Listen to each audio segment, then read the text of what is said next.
बस करो भैया। हर वीडियो में आप स्ट्राइक की टी शर्ट पहन के आ जा रहे हो। हमें पता चल चुका है कि आने वाला है स्ट्राइक, पर हर वीडियो में टी शर्ट को पहन के मत आया करो। अच्छा जी, कोई नहीं। तो आज हम सीखने वाले हैं वेक्टर डेटाबेस के बारे में। लास्ट लेक्चर में हमने सीखा था कि वेक्टर्स क्या होते हैं, उसका मीनिंग हमने जाना था। लेकिन जो वेक्टर्स होते हैं वो सिंपली आपका एक एरे ऑफ नंबर्स होता है, जिसको हमें कहीं ना कहीं उस डेटा को स्टोर कराना होता है। तो उस डेटा को हम स्टोर कहां कराएंगे, उसी के लिए रिक्वायरमेंट है हमारे वेक्टर डेटाबेस की। और वेक्टर की रिक्वायरमेंट सिंपल क्या है कि अगर हमें पता करना हो कि दो वर्ड या दो सेंटेंस आपस में कितने सिमिलर हैं, इसीलिए हमें वेक्टर की रिक्वायरमेंट पड़ती है। जैसे अगर मैं आपको बोलूं कि व्हाट इज एन एरे और एरे क्या होता है, क्या ये दोनों मीनिंग सेम हैं? भले ही एक हिंदी में है एक इंग्लिश में है, लेकिन दोनों का ही सिमेंटिक मीनिंग सेम है। अभी हमारे पास कोई भी ऐसा तरीका नहीं था कि मैं इनके वर्ड टू वर्ड मैच कराऊं और ढूंढ पाऊं कि ये सिमिलर है या नहीं है। तो मैं सिंपल क्या करता था कि भैया इनकी मीनिंग को वेक्टर में कन्वर्ट कर दो, और जो वेक्टर इन दोनों के निकल के आए हैं उनके बीच की डिस्टेंस को फाइंड कर दो। वेक्टर के बीच की डिस्टेंस हम यूक्लिडियन डिस्टेंस से भी फाइंड कर सकते हैं और कोसाइन डिस्टेंस से भी फाइंड कर सकते हैं। तो जितनी कम इन दोनों के बीच की डिस्टेंस होगी तो उतने ही ज्यादा ये सिमिलर होने वाले हैं। तो अभी तक हमने ये पूरा मीनिंग अभी तक हमें समझ आ चुका है कि भैया इसका सिंपल सा मतलब जो होने वाला है वो ये है कि दो सेंटेंस या दो वर्ड कितने सिमिलर हैं। ये हमें हेल्प करते हैं चीजों को रिकमेंड करने के लिए। जैसे कि मैंने अगर ब्लिंकिट में कोई शॉपिंग करने गया, मैंने वहां पे अनियन, हाँ पिछले वीडियो में एक बच्चे ने कहा था भैया ओनियन होता है, ओनियन ओनियन नहीं अनियन होता है। मेरी एक बार बहुत गंदी बेइज्जती हुई थी इसी वर्ड को लेके, इसलिए आज तक मुझे याद है। ओके, तो जब मैं अनियन को ऐड करता हूं ब्लिंकिट में, तो वो मुझे नीचे ऑप्शन दिखाना स्टार्ट करता है कि भैया आप टमाटर भी खरीद सकते हैं, आप धनिया खरीद सकते हैं। वैसे ही वो मुझे 8-10 ऑप्शन दिखा देता है। तो वो 8-10 ऑप्शन कहां से आते हैं? वो यहीं से आते हैं कि भैया प्याज की तरह और कौन से चीजें उसकी तरह सिमिलर हैं, ताकि मैं वो चीजों को आपको रिकमेंड कर पाऊं। अब यहां पे कहानी तो मैंने आपको बहुत बोल दी। अब चलते हैं कि भैया वेक्टर डेटाबेस क्या होता है, उसकी इंटरनल, बिल्कुल आज वेक्टर डेटाबेस को खोल के रख देंगे फर्स्ट थॉट प्रिंसिपल से कि इंटरनल इंप्लीमेंटेशन उसकी क्या होती है। बाकी यूज करना तो बहुत आसान है, लेकिन एक बार हमें पता चल गया कि इंटरनली वो कैसे काम करता है, उसमें कौन सी एल्गोरिथम यूज होती है, तो भैया हमें आ जाएंगे मजे और स्वाद। तो चलो फिर वीडियो को शुरू करते हैं। हम आते हैं अपनी स्क्रीन की ओर। आपको मेरे स्क्रीन में अब सवाल दिख रहा होगा कि why do we need vector database, कि हमें वेक्टर डेटाबेस की यहां पे रिक्वायरमेंट क्यों है। दिख रहा है सवाल? हाँ। तो यहां पे सबसे पहले हमने यहां पे लिखा है कि SQL and no SQL database are design to find exact matches. नहीं समझ आ रहा? चलो एक सवाल पूछता हूं। वेक्टर डेटाबेस तो अभी आया, उससे पहले हमारे पास और भी डेटाबेस थे। मोंगोडीबी का आपने नाम सुना होगा, हाँ जी, जो नो सीक्वल डेटाबेस है। ऐसे ही हमारे पास सीक्वल डेटाबेस होते हैं। तो हमने वेक्टर्स को उन डेटाबेस के अंदर क्यों नहीं स्टोर कराया? क्यों हमने एक नया वेक्टर डेटाबेस इंट्रोड्यूस किया? ऐसी क्या दिक्कत थी उनके अंदर? तो मुझे पता है कि यार अभी आपको उन डेटाबेस के बारे में ज्यादा नॉलेज है नहीं कि उनका इंटरनल आर्किटेक्चर कैसा होता है, क्यों हमने वो यूज नहीं किए। तो स्टार्टिंग वाला ये पार्ट मैं इसको अभी स्किप करते हैं, इसको मैं लास्ट में आपको आंसर दूंगा। अभी हम ये सोचते हैं कि आज तक कोई डेटाबेस एग्जिस्ट ही नहीं करता, और हमारे पास प्रॉब्लम ये है कि ये जो वेक्टर्स हैं, जैसे अनियन है, इसका ये वेक्टर है, टोमेटो है, इसका वेक्टर ये रहा, धनिया का ये रहा, नींबू का ये रहा, इनको मुझे अपने डेटाबेस के अंदर स्टोर करके रखना है। तो मैं अपने इस डेटाबेस को डिजाइन कैसे करूंगा? मैं कौन सी एल्गोरिथम लगाऊंगा कि कैसे मैं उन डेटा को स्टोर कर रहा हूं? क्या मैं उसको एरे की फॉर्म में स्टोर करूं, या फिर मैं उसे किसी और फॉर्म में स्टोर करूं? और जब मैं वहां पे उस किसी डेटा को ढूंढने जाऊं तो मैं उस डेटा को बाहर कितनी जल्दी निकाल पाऊं, वो भी सवाल है। हाँ, तो सबसे पहले हम यहां पे जानते हैं, जैसे यहां पे अगर आपको ब्लिंक दिख रहा होगा और यहां पे मैं अगर सर्च करता हूं अनियन, तो यहां पे जैसे अनियन किया, तो जैसे ही मैंने ऐड टू कार्ट किया, तो आप देखोगे यहां पे नीचे मुझे सजेशन आने लग गए कि भैया आप आलू खरीद सकते हो, ये चिली खरीद सकते हो, ये खरीद सकते हो, ये खरीद सकते हो। ये ऑप्शन आ कहां से रहे? क्योंकि ये सब के सब अनियन से मैच करते हैं। जी हां, उससे ये मैच कर रहे हैं, इस तरीके से वो मुझे रिकमेंड कर रहा है। अब सवाल आता है कि मैं बिल्कुल बेसिक तरीके से इस सिस्टम को क्रिएट कैसे कर सकता हूं। अब मान लो मेरे पास ऑलरेडी ये, मान लो ये फूड आइटम्स यहां पे पड़े हुए हैं। ओके, हाँ।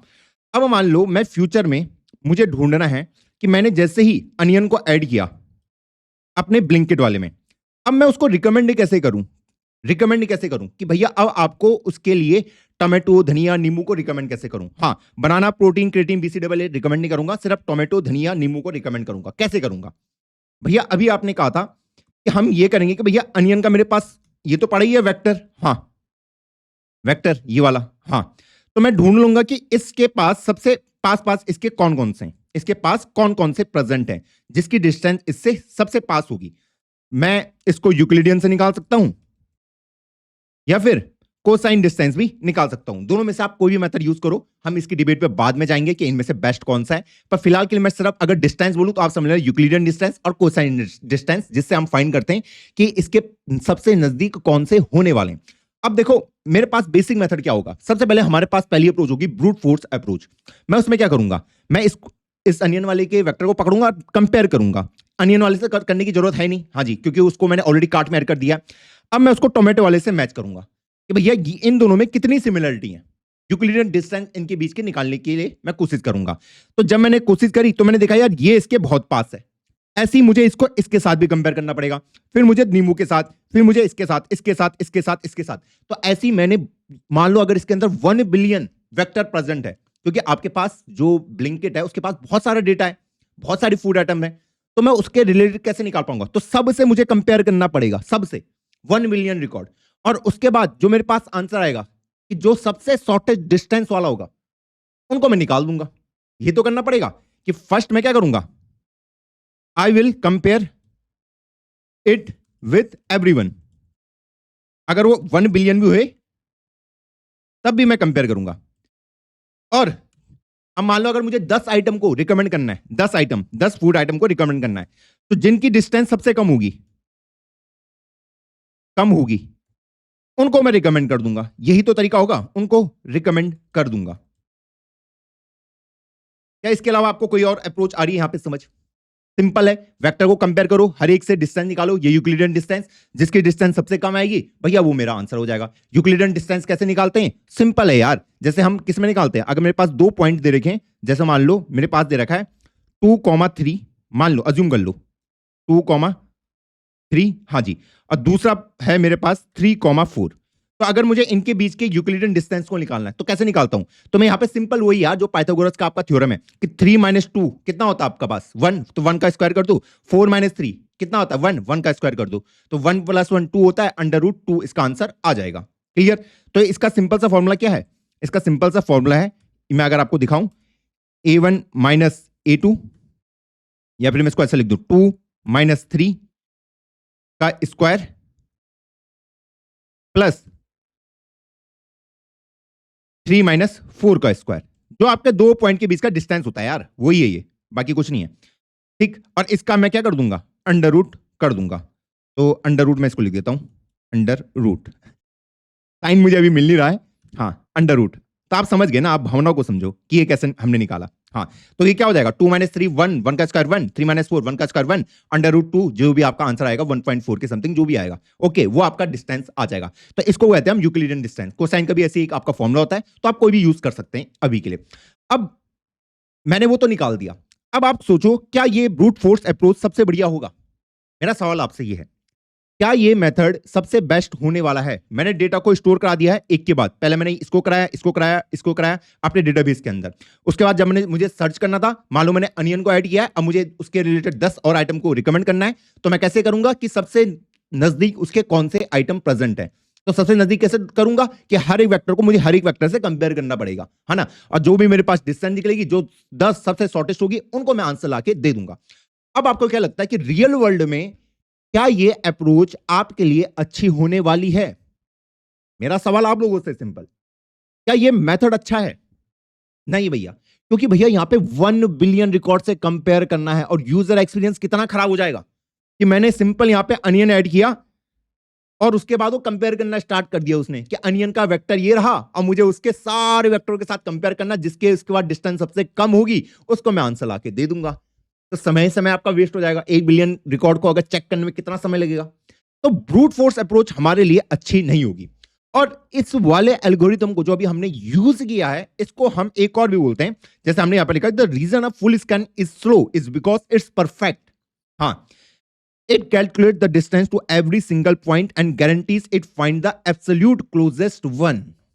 समझ आया? हाँ जी, कि उसके सबसे नजदीक कौन है, उसने मुझे आंसर लाके दे दिया। And this is called exact nearest neighbour search. इसी को हम कहते हैं ENN, कि हम एग्जैक्टली उसके सबसे नेबर कौन है उनको मैंने फाइंड आउट कर दिया। सिंपल है। हाँ, तो ये क्या थे, 2,3 या 3,4, ये मेरे वेक्टर ही थे। ओके, हाँ सेम। अब देखो यार, यहां पे ना ये मेथड तो हमारा काम नहीं करेगा रियल वर्ल्ड में। अब हमने ना कुछ सोचने की यहां पे कोशिश करी। अगर मैं आपको एक सवाल पूछूं, मान लो मैंने यहां पे अनियन को ऐड करा और इसने मुझे ना 10 रिकमेंडेशन दे दी, यहां पे 10 रिकमेंडेशन इसने मुझे दे दी। अज्यूम कर लो, क्या मैं ये चाहता हूं कि अगर वो मुझे 10 चीजें रिकमेंड कर रहा है ना, तो 9 रिकमेंडेशन उसकी सही हो जाए और एक रिकमेंडेशन अगर उसने गलत भी दे दी तो कोई दिक्कत नहीं, पर मुझे यहां पे रिजल्ट फास्ट चाहिए।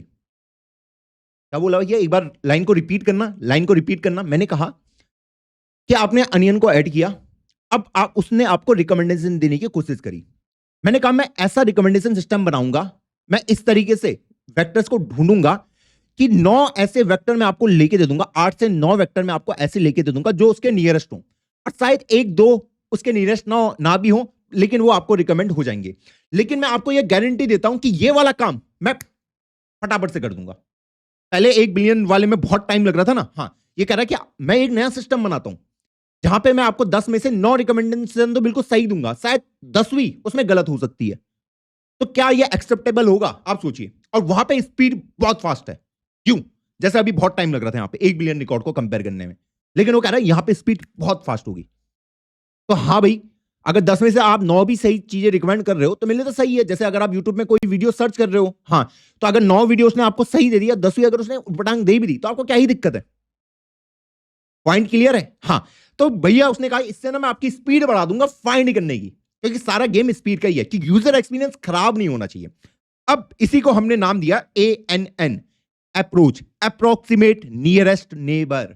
हाँ जी, ये अप्रोक्स, पहले एग्जैक्ट नेबर आ रहे थे आपके पास क्योंकि मैंने सबके साथ कंपेयर किया था, लेकिन वो कह रहा है कि मेरे पास ANN की अप्रोच है।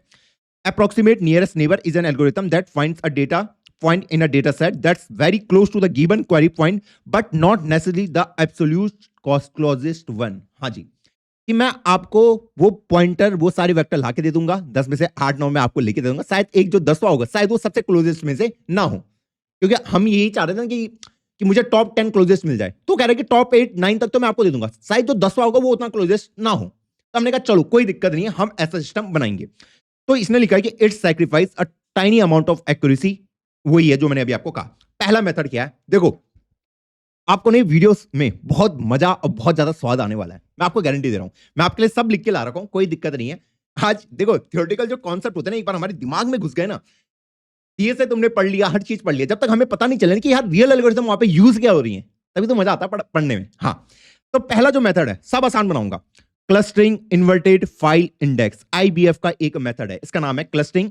और यहां पे मैंने कुछ दे रखा है, फेज 1 सर्चिंग। सच बोलूं, जब मैंने इसको पहली बार पढ़ा था मुझे बिल्कुल भी समझ नहीं आया था ये एल्गोरिथम। ओके, अब मान लो मेरे पास सेम वही, अभी मैं 2D वाले में ले रहा हूं।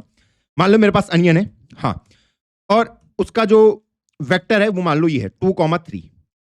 मैं 2 डायमेंशन में ले रहा हूं। ओके, पहले हमारे पास यहाँ पे बहुत सारे डायमेंशन देना, यहाँ पे ये वाले 1 2 3 4 5, 1 2 3 4 5, मैं 2 में लेता हूं ताकि आपको समझ आ पाए कि मैं बोलना क्या जा रहा हूं। ओके, ऐसे ही मान लो टोमेटो है, तो उसकी जो डायमेंशन है वो मान लो 3,4 है। ऐसी ही बाकी हो गई आपके पास, पैंट की हो गई, तो उसकी मान लो 6,7 हो गया, 7,6 हो गया। इस तरीके से पॉइंटर इनके बने हुए हैं। तो ये जो पॉइंट है ये एक्स एक्सिस, इसको मैं अगर वाई एक्सिस बोलूं, ओके, इन पॉइंट को मैंने यहां पे प्लॉट कर दिया, यहां पे मैंने क्या कर दिया, प्लॉट कर दिया। ओके, हाँ, अब मान लो आपने कुछ आइटम ऐड किया है, मान लो आपने करा है ऐड ग्रेप्स। अब मैं चाहता हूं कि जैसे आपने ब्लिंकिट में ग्रेप्स को ऐड किया, तो मैं यहां पे ये चाहता हूं कि भाई ग्रेप्स के उस क्रॉसबॉन्डिंग में उसको 10 चीजें रिकमेंड कर पाऊं, जैसे एप्पल हो गया, ऑरेंज हो गया, ये चीजें रिकमेंड कर पाऊं। लेकिन कैसे करूंगा?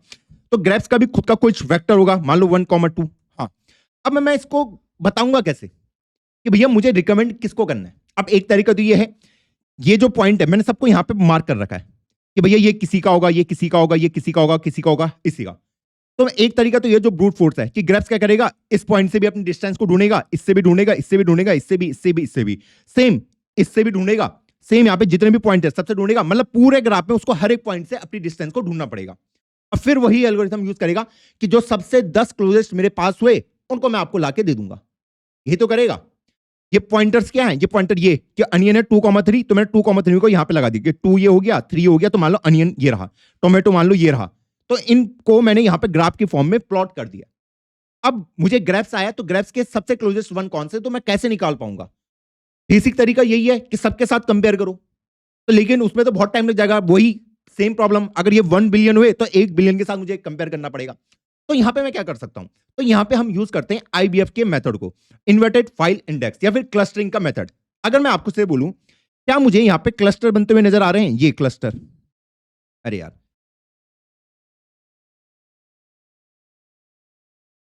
सॉरी, क्या मुझे यहां पे क्लस्टर बनते हुए नजर आ रहे हैं? ये क्लस्टर हो गया, क्लस्टर मतलब एक गुच्छा, हाँ एक गुच्छा ये रहा, एक गुच्छा ये रहा। क्लस्टर का मतलब कुछ नहीं है, गुच्छा है कि मतलब ये सब आसपास हैं।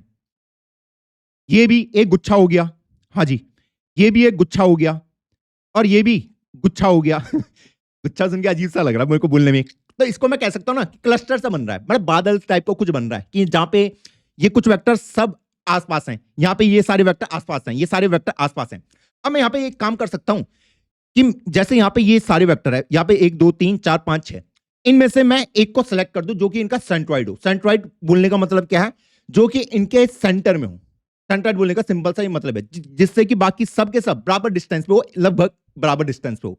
तो मैंने क्या किया कि इनके मैंने एक सेंट्रॉइड को सिलेक्ट कर दिया, इनके किसको सिलेक्ट कर दिया, एक सेंट्रॉइड को।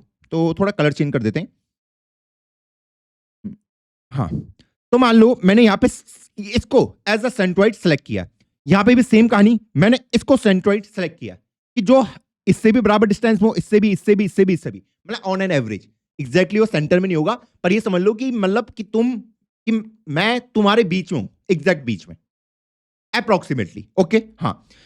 फिर मैंने इसके लिए भी वही काम किया, इसके लिए भी सेम काम कि मान लो इसका सेंट्रॉइड ये निकल गया, इस वाले क्लस्टर का, इस वाले क्लस्टर का सेंट्रॉइड ये निकल गया, ये पूरा क्लस्टर है आपका, ओके।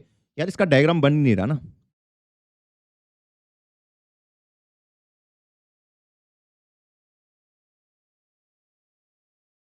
हाँ ये देख लो कि ये इसका क्लस्टर हो गया एक तरीके से। अब आपको दिखा रहा है कि एक क्लस्टर ये हो गया, एक क्लस्टर ये हो गया, एक क्लस्टर ये हो गया, ऐसे करके हमारे पास बहुत सारे क्लस्टर हो चुके हैं। एक ये हो गया। अब मैंने यहां से ना इनके सेंट्रॉइड को एक एक करके सिलेक्ट कर दिया कि मान लो इसका सेंट्रॉइड ये वाला है, इसका सेंट्रॉइड ये वाला है इस क्लस्टर का, और इसका ये वाला है। तो इनका ना मैं क्लस्टर को भी आपको पॉइंट आउट करके दे देता हूं कि ये रहा, ये रहा, ये रहा। तो यहां पे अगर मैं अपने डायग्राम पे देखूं तो हमें यहां पे कितने क्लस्टर दिख रहे हैं टोटल, 1 2 3 4 5 6 7। तो यहां पे हम एल्गोरिथम यूज करते हैं के क्लस्टर का, जिससे हम क्लस्टर पता करते हैं और उनके मैं सेंट्रॉइड को सिलेक्ट कर दूंगा, ओके। अब मैं क्या करूंगा कि मुझे पता है कि अब मेरे पास 7 सेंट्रॉइड है, एक ये है, 2 3 4 5 6 7। मैं क्या करूंगा, ये जो ग्रेप्स वाला होगा, ये ग्रेप्स, इसको मैं सबसे कंपेयर नहीं करूंगा, इसको मैं इनके सेंट्रॉइड से वो करूंगा कंपेयर, इसके भी सेंट्रॉइड से, इसके भी, इसके भी, इसके भी, इसके भी, इसके भी और इसके भी। अब जो सेंट्रॉइड इसके सबसे ज्यादा नजदीक होगा, मान लो कि ग्रेप्स ने इसके साथ भी कंपेयर किया, इसके साथ भी, मान लो उसको सबसे पास ये वाला लगा, ये वाला सेंट्रॉइड, कि भैया ये वाला मेरे पास है। अब मैं यहां पे उसके वाले गुच्छों के साथ उसको कंपेयर कर सकता हूं। अब मुझे सबके साथ कंपेयर करने की जरूरत नहीं है, पहले मैंने किसके साथ कंपेयर किया, सबके सेंट्रॉइड के साथ, सबके सेंट्रॉइड के साथ। जो सेंट्रॉइड सबसे ज्यादा मेरे पास होगा तो मैं उसी के ग्रुप के आइटम के साथ उसे कंपेयर करूंगा, क्योंकि सब उसी के आसपास होने वाले हैं, है ना। हाँ, तो मान लो ये वाला सिलेक्ट हो गया, तो अब मैं इसके साथ कंपेयर करूंगा और अपनी डिस्टेंस को निकाल लूंगा, और जो मेरे पास सबसे शॉर्टेस्ट हुए उन 10 को मैं आंसर मिला के दे दूंगा।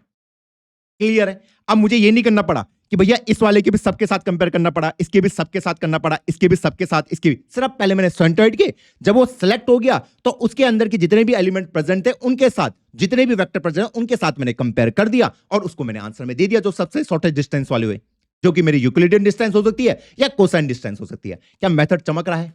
हाँ भैया, क्या स्वाद आ रहा है? बिल्कुल, देखो ऐसे ही आपके सॉल्यूशन बनते हैं, कोई रॉकेट साइंस नहीं है। हाँ, अब देखो इस वाले मेथड में हम एक दो चीजें और यहां पे वो करते हैं कि शायद ऐसा हो सकता है कि मान लो ये ग्रेप्स वाला है, थोड़ा थोड़ा और ब्राउडर सोचते हैं। जैसे मान लो मैंने ग्रेप्स वाले को इसके सेंट्रोइड के पास वो कंपेयर किया। मान लो ग्रेप्स वाला ऐसा भी तो हो सकता है कि मान लो यहां पे एक एलिमेंट रखा हुआ था, यहां पे एक एलिमेंट रखा हुआ था, एक वेक्टर रखा हुआ था, जिससे मैंने डिस्टेंस कंपेयर करी। लेकिन दूसरे वाले क्लस्टर के किसी एक एलिमेंट को मैंने देखा, वो ज्यादा पास था ग्रेप्स के एज कंपेयर टू इसके। पॉसिबल नहीं हो सकता, पॉसिबल नहीं हो सकता कि मैंने कंपेयर किया, ये मान लो ये यहां पे एक गोला था, ये थोड़ा दूर था ग्रेप्स से, मान लो ग्रेप्स यहां पे आता, ये थोड़ा दूर था, लेकिन ये वाला उससे पास था।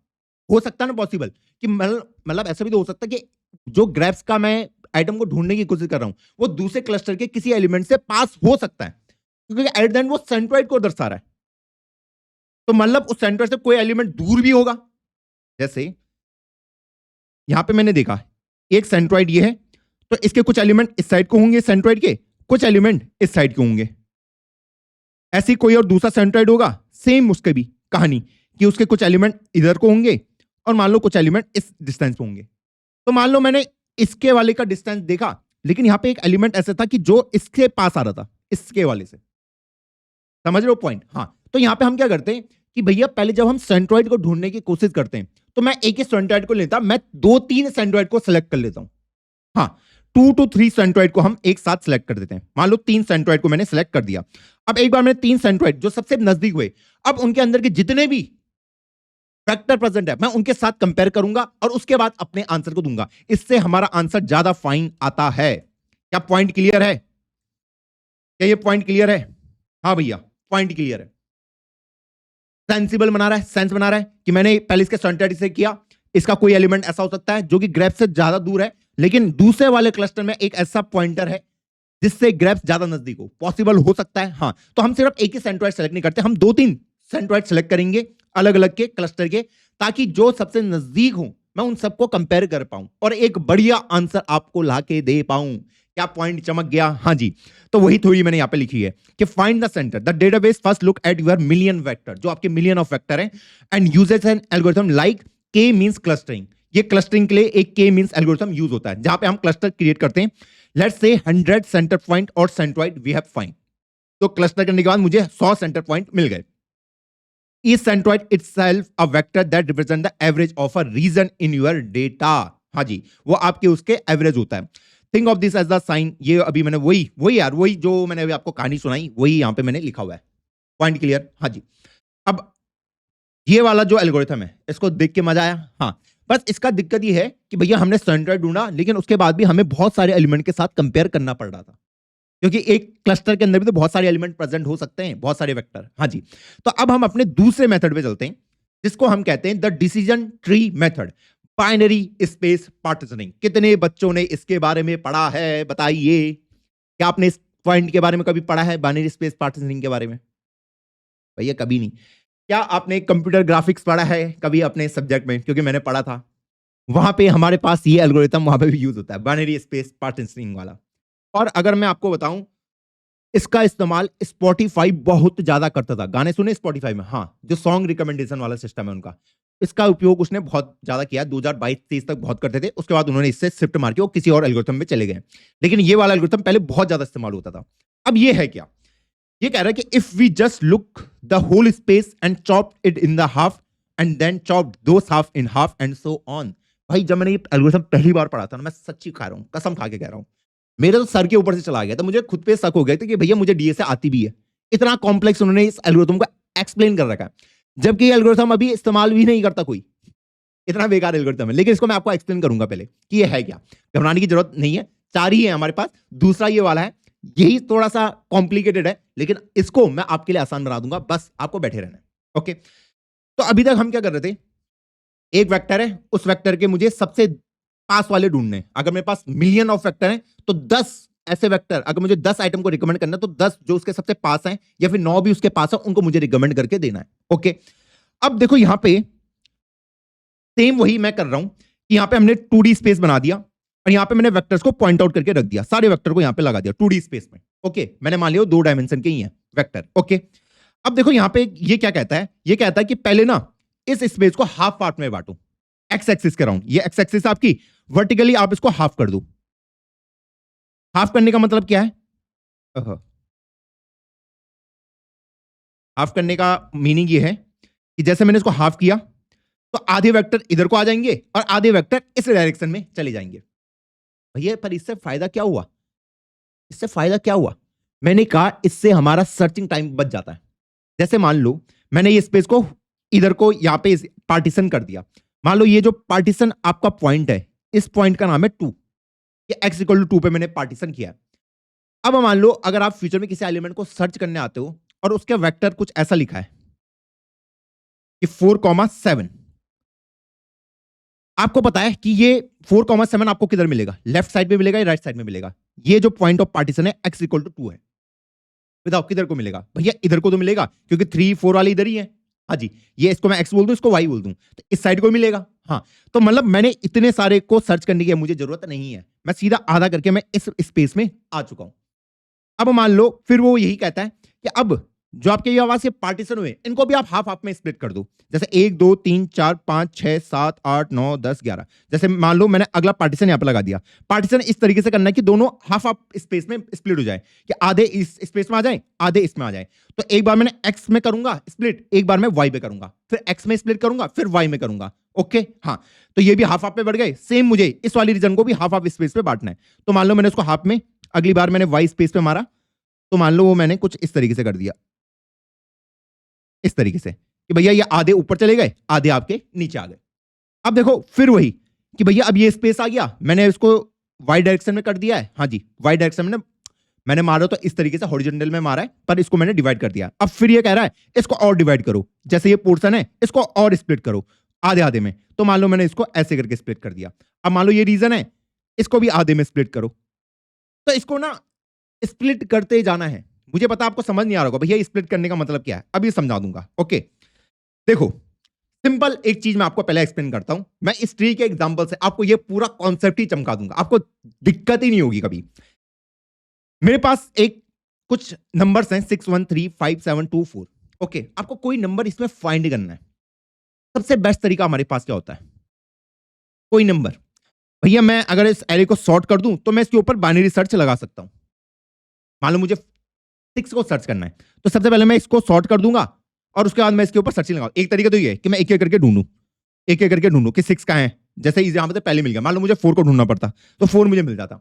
लेकिन बेटर तरीका क्या होता है कि मैं इसको सॉर्ट कर दूं। अब मुझे अगर सॉर्ट करने के बाद मैं अब किसी भी एलिमेंट को फटाफट लॉग एन टाइम में ढूंढ सकता हूं। पहले मुझे ऑर्डर एन टाइम लग रहा था, अब लॉग एन में।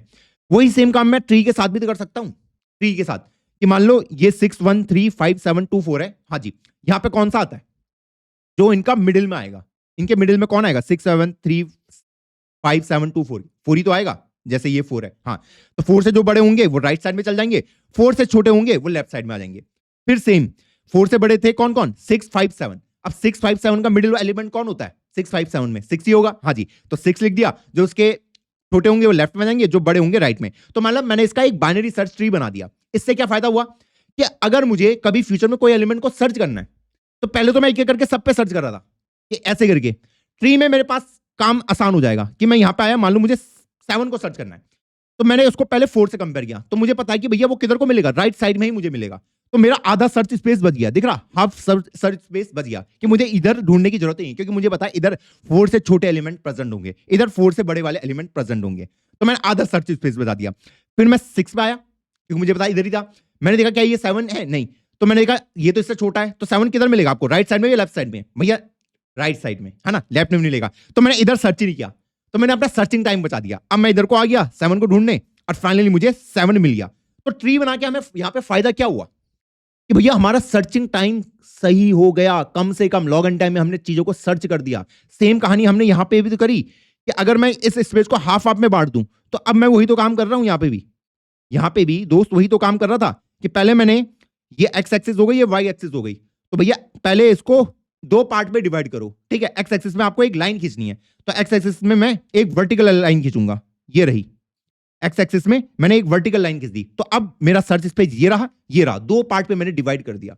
कोई नंबर आएगा तो मुझे पता है कि मुझे लेफ्ट जाना है या फिर राइट जाना है। पता कर सकता हूं ना। हाँ, जैसा अभी हमने देखा था कि मान लो 4,7, तो अगर x में मैंने मारा है, अगर ये x इक्वल टू 2 है, तो मुझे पता है कि भैया मुझे इधर को ही वो एलिमेंट मिलेगा, इधर मुझे सर्च करने की जरूरत ही नहीं है।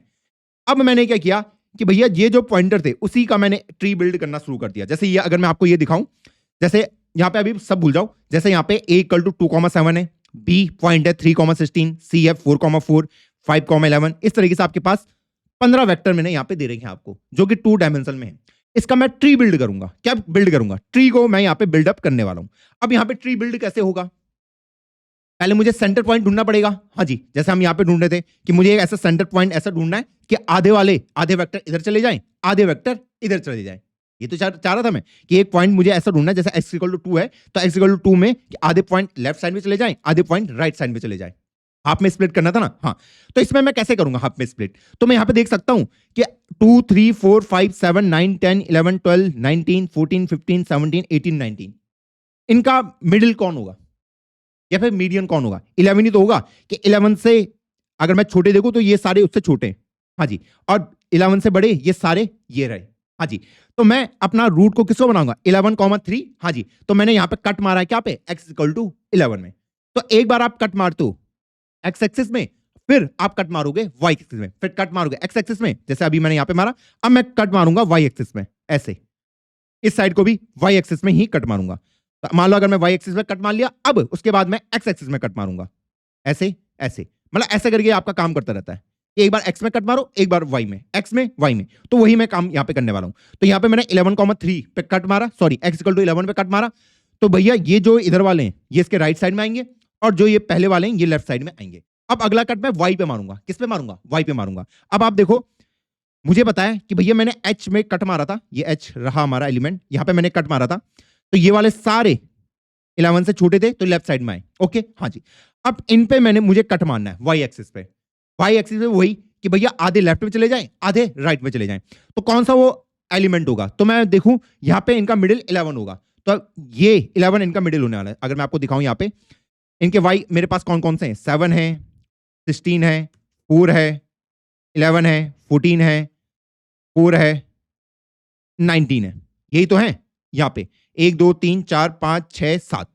ये देखो, क्योंकि 11,3 था। हाँ जी, ये सारे के सारे इसके लेफ्ट में आएंगे और ये वाले इसके राइट में आएंगे। हाँ जी, अब अगला कट मुझे y एक्सिस से मारना है। तो इनकी y की वैल्यू क्या है? ये तो रही 7, 16, 4, 11, 14, 9। हाँ, तो मुझे अगला कट किस पे मारना है? 11, सॉरी इनके मिडिल वाले पे। तो इनका सेंटर कौन आएगा? अगर इनको असेंडिंग ऑर्डर में लगाऊं, तो अगर आप इसको असेंडिंग ऑर्डर में लगाओगे तो इसका सेंटर आएगा आपके पास कौन? 11 आएगा। क्यों? क्योंकि 4, ये वाला 4 और ये वाला 7 उसके लेफ्ट पे चले जाएगा, 16, 19 और 14 उसके राइट पे चले जाएगा। तो यहां पे देखो कि मैंने अगला कट मारा है y इक्वल टू 11 में, तो 11 से बड़े वाले उसके राइट साइड में आ गए। देखो 14, 16, 19। हाँ जी, और जो 11 से छोटे वाले हैं वो लेफ्ट साइड में आ गए, जैसे 4 है, 7 है और 4 है। सेम कहानी, अब आपने y पे कट मार लिया, अब आप x एक्सिस में कट मारोगे। x एक्सिस में आपने कट मारा तो x इक्वल टू 4। हाँ जी, तो 4 से छोटे वाले लेफ्ट में और 4 से बड़े वाले राइट में, सेम यहां पे। तो इस तरीके से मैंने इस ट्री को बिल्डअप कर दिया। क्लियर है कि पहले मैं x एक्सिस में कट मारूंगा, फिर मैं अगले लेवल पे y पे, फिर अगले में x पे, फिर y पे। इस तरीके से आप ट्री को बिल्ड करते जाओगे। अब इससे बेनिफिट क्या हुआ? इससे मेरा सर्च टाइम सुधर जाएगा दोस्त। क्या ये समझ आई है पॉइंटर को मैंने कैसे डिवाइड करा? हाफ हाफ स्पेस में, क्योंकि 2-2 पॉइंट थे मेरे पास। हाँ जी, पहले मैंने x से डिवाइड करा, फिर मैंने y से, x से y से, x से y से। अब कितने भी डीप लेवल तक लेके जा सकते हो। ओके, हाँ। अब यहां पे फायदा क्या हुआ? मान लो मुझे फ्यूचर में मान लो ऐसा ढूंढना पड़े कि भैया 13,8 के 3 नियरेस्ट पॉइंट को मुझे लाके बता दो कि भैया जो 13,8 है उसके 3 सबसे नियरेस्ट एलिमेंट कौन से हैं 13,8 के, ये वाला। अब आपको समझ जाएगा। तो पहले मैं यहां से स्टार्ट करूंगा। हाँ जी, पहला कट इसने कहां पे मारा है? x इक्वल टू 11 पे मारा है। ओके, पहले मैं इसलिए चेक कर लूंगा कि क्या ये मेरे पास है 13,8, इसी से कंपेयर कर लेगा, क्योंकि 3 नियरेस्ट पॉइंट मुझे यहां पे ढूंढने, 3 नियरेस्ट। पहले इससे ही कंपेयर कर लेगा। तो मान लो इसने कंपेयर किया तो 13 माइनस 11 2 हो गया, और 8 माइनस 3 5 हो गया, 25 प्लस 4 29। तो मान लो इसका, मान लो पहला वाले का आंसर आ गया आपके पास कितना? मान लो h से वो दूर है कितने से? √29 कितना होता है? 5.3 लिख देता हूं, यूक्लिडियन डिस्टेंस निकालिए। ठीक है, 13 माइनस 11 का होल स्क्वायर, 8 माइनस 3 का होल स्क्वायर, और उसका अंडर रूट करके तो √29 आएगा। तो उसका आंसर मान लो 5.3। ओके, हाँ। अभी मुझे उसके और भी नियरेस्ट ढूंढने, 3 ढूंढने, तो मैं किधर को जाऊंगा बताइए? मैंने यहाँ पे कट किधर को मारा है, x इक्वल टू 11 में मारा है, और ये x क्या है 13 है, तो ये मुझे लेफ्ट में मिलेगा या राइट में मिलेगा, खुद से सवाल पूछो भैया। ये तो मुझे राइट साइड में मिलेगा, है ना, क्योंकि मुझे 13 के क्लोज जाना है, तो मुझे राइट साइड में जाना पड़ेगा ना। हाँ, तो मैं राइट साइड में आ गया। अब मैं यहाँ पे आया, अब मैंने इसके साथ कंपेयर किया, फिर वही 19 में से 13 गया, कितना आ गया 6 आ गया, 6 का स्क्वायर 36, और ये 2 40 अंडर रूट 40 मान लो, जे से उसका डिस्टेंस मान लो 6.4 आ गया। ओके, अब मैं यहां से किधर का जाऊं, लेफ्ट में जाऊं या राइट में जाऊं। यहां पे 13,8 पे कट कहां पे लगा है, यहां पे कट कहां पे लगा है, y इक्वल टू 10 पे, ठीक है। मुझे 8 के लिए चाहिए, तो वो किस रीजन में मिलेगा, मुझे 8 वाला किधर को मिलेगा, लेफ्ट में मिलेगा राइट में मिलेगा, क्योंकि अगर राइट में जाऊंगा तो सब 10 से बड़े ही होंगे, सब 10 से बड़े होंगे ना। हाँ, तो मुझे 10 से बड़े होंगे तो डिस्टेंस बढ़ती जाएगी, लेकिन इधर को 10 से छोटे होने वाले हैं, तो उसके करीब जाता जाएगा, तो मैं लेफ्ट में आ गया। अब मैंने फिर इसके साथ कंपेयर कर लिया कि 98 में से 13 गया 5, 8 में से 5 गया 3। ओके, हाँ जी, तो जो भी इसका आंसर आएगा 25 9 34, तो 5.9 के अराउंड इसको भी मान लेते हैं, 5.8 के अराउंड, जो यूक्लिडियन डिस्टेंस में यहां पे निकाल रहा हूं, ये निकाल लिया। हाँ जी, अभी मुझे 3 नियरेस्ट तो मिल चुके हैं, मैं अभी और ढूंढता जा रहा हूं, क्या यहां से मैं लेफ्ट जाऊं या राइट जाऊं। यहां पे कट कहां पे लगा है, x इक्वल टू 18 पे, तो 13 वाला आपको किधर को मिलेगा, लेफ्ट साइड में मिलेगा या राइट साइड में मिलेगा, पास वाला, जहां पे कट लगा उसी से मुझे कंपेयर करना है। यहाँ पे x इक्वल टू 18 में कट लगा है, तो मैं देखूंगा अगर मैं इधर को जाऊंगा तो x की वैल्यू बढ़ती जाएगी, अगर मैं लेफ्ट साइड में आऊंगा तो x की वैल्यू घटती जाएगी, तो मैं किधर को आऊंगा, राइट साइड में, क्योंकि 13 वाला इधर ज्यादा नजदीक होगा, है ना। अब मैं यहाँ पे आया तो वही 15 में से 3 गया, कितना आ गया 2, 2 का स्क्वायर कितना होता है 4, 8 में से 5 गया, 8 में से 3 गया 5, वही। तो मान लो यहाँ पे भी L के साथ उसकी शॉर्टेज डिस्टेंस कितनी आ गई है, 5.3 अप्रॉक्स में इसको अज्यूम कर लेता हूं। ओके, हाँ, अब मैं यहां से मैंने ढूंढ लिया, मैं वापस गया, बाहर आ गया, तो यहां पे अब मुझे 4 आंसर मिल चुके हैं, 4 आंसर, जो इनमें से टॉप 3 वाले होंगे उनको मैं रिटर्न कर दूंगा। जैसे ये 5.3 वाला है, इसको मैंने रिटर्न कर दिया, अगला वाला आपका 5 ये वाला है, इसको भी वो कर दिया रिटर्न, और इसको भी रिटर्न कर दिया, क्योंकि भैया H N L ये इसके सबसे करीब हैं, तो इनको मैं रिकमेंड कर दूंगा इस तरीके से। पॉइंट क्लियर है। हाँ, अब इस मेथड की दिक्कत क्या है, मेथड तो क्लियर है कि भैया जहां पे पहले मैं कंपेयर किससे करूंगा, कट वाले से करूंगा। जैसे मैं यहां पे आया तो 11 पे कट है, तो 11 से बड़े वाले इधर होंगे, 11 से छोटे वाले इधर होंगे, तो 13 आपको किधर को मिलेगा, लेफ्ट में मिलेगा राइट में मिलेगा, 11 से बड़े वाले इधर, आप राइट में आओगे। फिर यहाँ पे कट किधर को है 10 पे, सॉरी y इक्वल टू 10 पे, ठीक है। यहाँ y की वैल्यू क्या है 8, तो 8 वाला आपको किधर को मिलेगा, लेफ्ट में मिलेगा राइट में मिलेगा, लेफ्ट में मिलेगा, क्योंकि भैया इधर छोटे वाले होंगे इधर बड़े वाले, तो आप लेफ्ट में आए। फिर यहाँ पे आपने कट देगा x इक्वल टू 18 पे, तो 18 से बड़े वाले इधर होंगे, 18 से छोटे वाले इधर होंगे, तो यहाँ पे आपको x से कंपेयर करना है, जहां पे कट होगा उसी से कंपेयर करना है कि वो वैल्यू मुझे किधर को मिली। इस तरीके से आपने ट्रैक किया और इस तरीके से आप वापस चलते गए। अब ये मेथड दिखने में तो अच्छा लग रहा था, लेकिन इसके फेल होने के चांसेस बहुत ज्यादा हैं। क्यों मैं ऐसा कह रहा हूं, अगर मैं आपको कहूं कि अगर आप इस वाले पॉइंट से उसको कंपेयर कर दें, अगर आप इस पॉइंट से इसको कंपेयर कर दें 12,13 से 13,8 को, तो कितना आंसर आता, तो 13 में से 1 1 और 13 में से 8 गया, कितना आया आपके पास 5, तो 5 5 25 अंडर रूट 26, तो मतलब आई से उसकी डिस्टेंस और भी कम निकलती दोस्त, आई से उसकी डिस्टेंस और भी कम निकलती, मतलब 5.1 के राउंड है। ऐसा है क्या, ये तो भैया फिर गड़बड़ हो जाती, ये तो फिर पूरी ही गड़बड़ हो जाती। हाँ, और यही हमें दिक्कत का सवाल यहां पे दे रहा था दोस्त। ये तो अभी सिर्फ 2 डायमेंशनल है। हाँ भैया, आपने तो कहा था कि अगर एक क्लोजेस्ट वन छूट भी जाए 10 में से 3 में से, अगर वो 2 सही दे भी रहा है तब भी तो चलेगा मेरे दोस्त, चलेगा। लेकिन ये जो मेथड है ना, ये फुल प्रूफ मेथड नहीं है, इसमें बहुत दिक्कतें हैं। एक दिक्कत ये है, जैसे आपने देखा कि आपने ये वाला पॉइंट तो छोड़ ही दिया, ऐसे आपके पास और भी बहुत सारे पॉइंट हो सकते हैं। तो ये क्या करता है कि भैया इन पॉइंट को ढूंढने के लिए ये इधर को भी जाना स्टार्ट कर देता है। अगर इस एल्गोरिथम की आप डेप्थ में जाओगे तो ये एल्गोरिथम इस चीज को सुधारने के लिए क्या करता था, ये बैक ट्रैक करके वापस जा रहा था, अब वो इधर को भी सर्च करना स्टार्ट कर देता है। अब अगर वो ऐसे ही करेगा, वहां पे भी एक लॉजिक है, तो एक तरीके से वो बहुत ज्यादा सर्च कर रहा है डेटा को। अगर इसको भी अगर उसको कैच करना है तो डेफिनेटली उसको इस साइड को भी आना पड़ेगा, नहीं आना पड़ेगा। हाँ, तो ये दिक्कत वाला चीज हो जाती है इसके साथ। क्यों, अगर इधर को आएगा तो यहां पे फिर टाइम कॉम्प्लेक्सिटी आपकी बढ़ जाएगी, और अगर टाइम कॉम्प्लेक्सिटी बढ़ गई तो भैया इस मेथड का फायदा क्या है। और इवन जब हमारे इस मेथड में हाई डायमेंशन होती है, हाई डायमेंशन का मतलब अभी तो ये 2 डायमेंशन में था, 2 पॉइंट, जब यहां पे मान लो 500 डायमेंशन हो गई तो तब ये मेथड तो पूरे तरीके से क्रैश हो जाता है।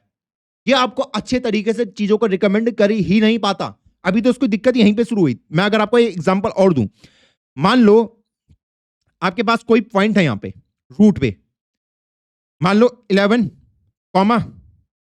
9 या फिर 11, 40 लिख देता हूं। ओके, और यहां पे क्या हुआ, आपको कोई एलिमेंट ढूंढना था, हाँ जी, और यहां पे आपको पास वाला ढूंढना था किसी के 13,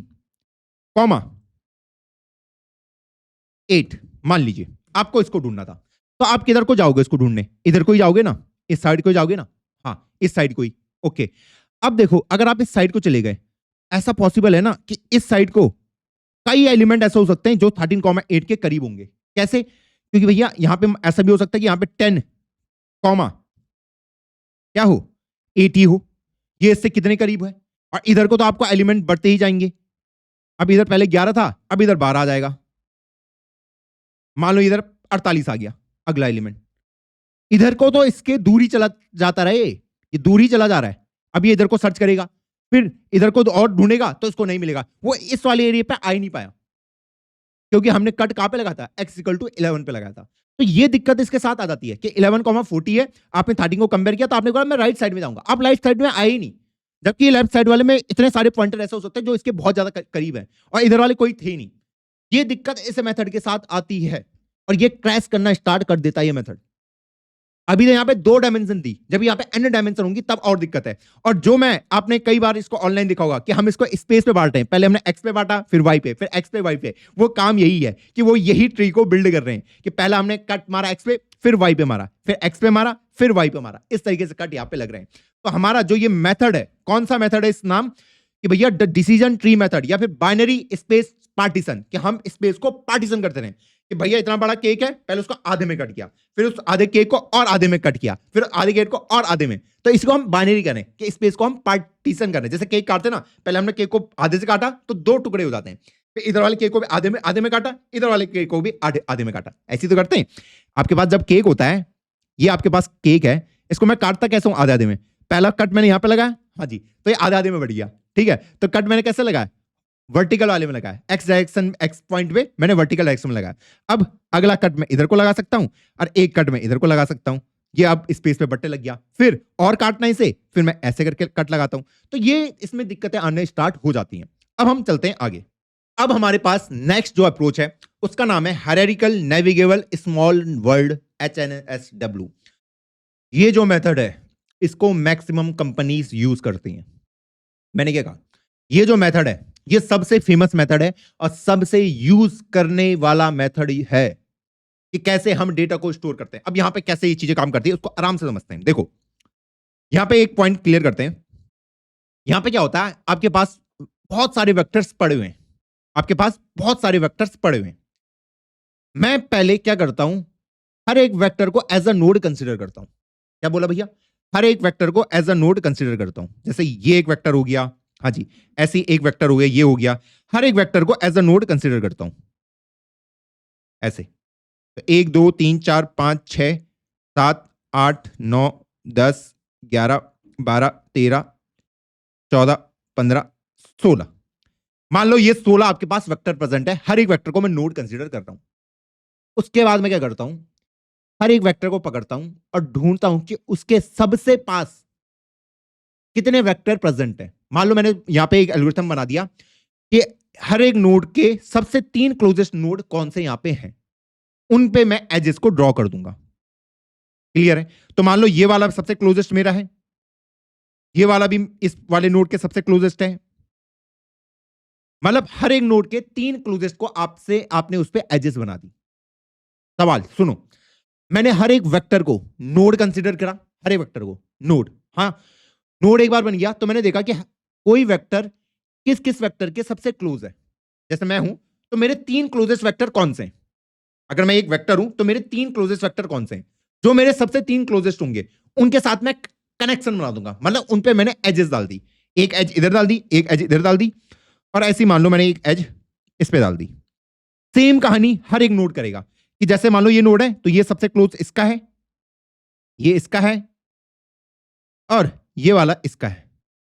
सेम मैंने हर एक नोड के लिए करा कि हर एक नोड को पकड़ो, मतलब हर एक वेक्टर को पकड़ो और उसके सबसे एन क्लोजेस्ट वालों के साथ उसको अटैच करा दो। तो मान लो ऐसे ही मैं इसको कराता गया हर एक वेक्टर के लिए। तो यहाँ पे सारा डायग्राम तो बनाने में बहुत टाइम लग जाएगा दोस्त। अरे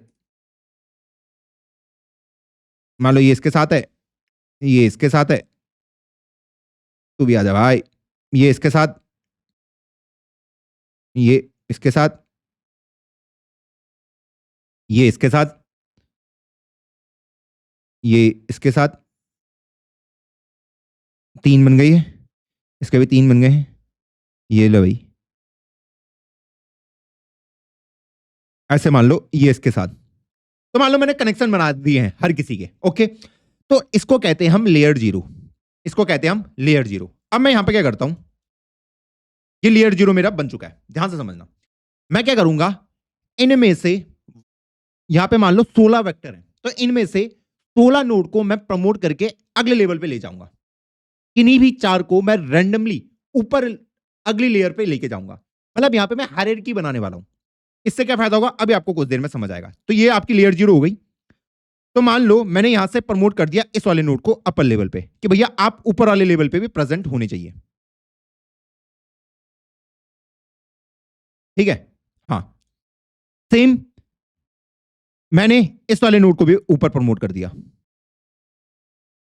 सेम मैंने यहां से कोई नोड पकड़ा, रैंडमली होगा, कोई यहां पे वो नहीं है कि भैया इसी वाले पर्टिकुलर नोड को करना है, यहां पे रैंडम सिलेक्शन होगा।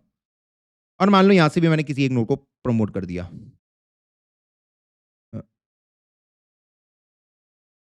ऐसे करके। तो मान लो इस वाले को कर दिया मैंने प्रमोट। ये 4 नोड है, ठीक है। ये 4 मैंने ऊपर प्रमोट कर दिए, नीचे भी हैं ऊपर भी हैं। इसको मैं कह दूंगा लेयर 1। अब जब मैंने लेयर 1 बनाया, अब मैं यहां पे देखूंगा, फिर से मैं बोलूंगा हर एक नोड को कि तुम बताओ कि तुम किसके करीब हो। हर एक नोड को बोला कि तुम किसके करीब हो, उसके साथ तुम कनेक्शन बना दो। तो हर एक नोड को मैंने बोल दिया कि हर एक नोड जो उसके 2 क्लोजेस्ट होंगे उनके साथ कनेक्शन बनाएगा। तो मान लो इसने बोला मैं आपके करीब हूं, हाँ, इसने बोला मैं आपके, मान लो इस तरीके से उन्होंने कनेक्शन बना दिया, ऐसे करके, ठीक है। हाँ, अब ये लेयर 1 हो गया। सेम अब इनमें से मैं किन्हीं 2 को ऊपर प्रमोट करूंगा। तो मैंने मान लो इसको प्रमोट कर दिया और इसको प्रमोट कर दिया, तो ये दोनों अपर लेवल पे चले गए। अब सेम यहां पे मैं कनेक्शन बना दूंगा कि भैया आप कनेक्ट हो जाओ, क्योंकि आप दोनों एक दूसरे के करीब हैं, क्योंकि यहां पे 2 ही नोड प्रेजेंट है। तो सेम एल्गोरिथम यहां पे भी इस्तेमाल होगा कि हम में से कौन किसके कितने करीब है। तो यहां पे 2 ही नोड है तो आपस में ही करीब होंगे। अब यहां पे सर्चिंग मेथड हमारा किस तरीके से इस्तेमाल होगा उसको हम समझने की कोशिश करते हैं, ओके। अब इसका सबसे बेस्ट तरीका ये है कि मैं सबसे पहले मान लो मैं किसी वेक्टर को लेके आया, मान लो ये वेक्टर है, मुझे इसको ढूंढना है कि इसके 10 नियरेस्ट एलिमेंट कौन से हैं, मुझे रिकमेंड करना ना। हाँ, तो मैं यहां पर आया, पहले मैंने इसके साथ कंपेयर किया, तो इसके साथ कुछ डिस्टेंस निकलेगी, हाँ। फिर मैंने इसके नेबर के साथ भी कंपेयर किया। अब जो इनमें से छोटा जिसके ये सबसे करीब आया, मान लो वो इस वाले के सबसे करीब आया, तो मैं इस वाले इसके पाथ को फॉलो करूंगा। तो मैं इसके पाथ को फॉलो करते हुए यहां पे नीचे पहुंच गया। मान लो मैंने इसको इसके साथ भी कंपेयर किया, इसके साथ भी किया, तो इसके साथ उसकी डिस्टेंस कम निकल रही थी, तो मैंने बोला मेरी आपसे डिस्टेंस कम निकल रही है, तो मैं आपके पाथ को फॉलो करूंगा, तो मैं नीचे आ गया। अब सेम कहानी, मैं यहां पे आया, फिर से मैं वही करूंगा कि इस नोड को मैं कंपेयर करूंगा इसके साथ और इसके नेबर के साथ। इसके साथ तो मैं ऑलरेडी कर चुका हूं, तो इसका नेबर ये रहा, इसके साथ भी कंपेयर किया, इसका नेबर ये रहा, इसके साथ भी कंपेयर किया। मैंने देखा कि भैया इन तीनों में से सबसे नजदीक मैं किसके हूं, तो उसने बोल दिया कि भैया आप इस वाले के सबसे नजदीक हैं। तो मैं इसको पकड़ते हुए नीचे लेवल पे चले जाऊंगा, क्योंकि नीचे लेवल पे ये यहां पे प्रेजेंट है। क्लियर है? हाँ जी, ये यहां पे। अब सेम मान लो मुझे यहां पे 3 रिकमेंड करने थे या 4 रिकमेंड करने थे, मान लो 4 ही बोल देते हैं या 3, चलो 3 बोल देते हैं।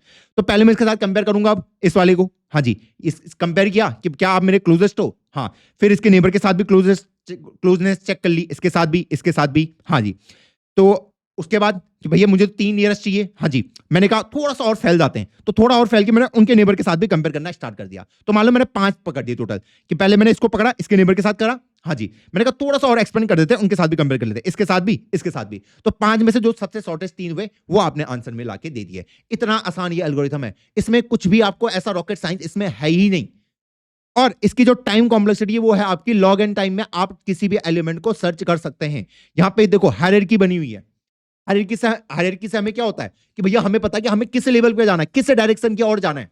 और यहां पे रैंडमनेस है सबसे बेस्ट, कि जब मैं चीजों को प्रमोट कर रहा हूं, मैं यहां पे कोई लॉजिक नहीं लगा रहा हूं कि भैया वो कि कोई मैं उसी को प्रमोट करूंगा जो सेंट्रॉइड होगा, मैं कोई ऐसा लॉजिक नहीं लगा रहा हूं।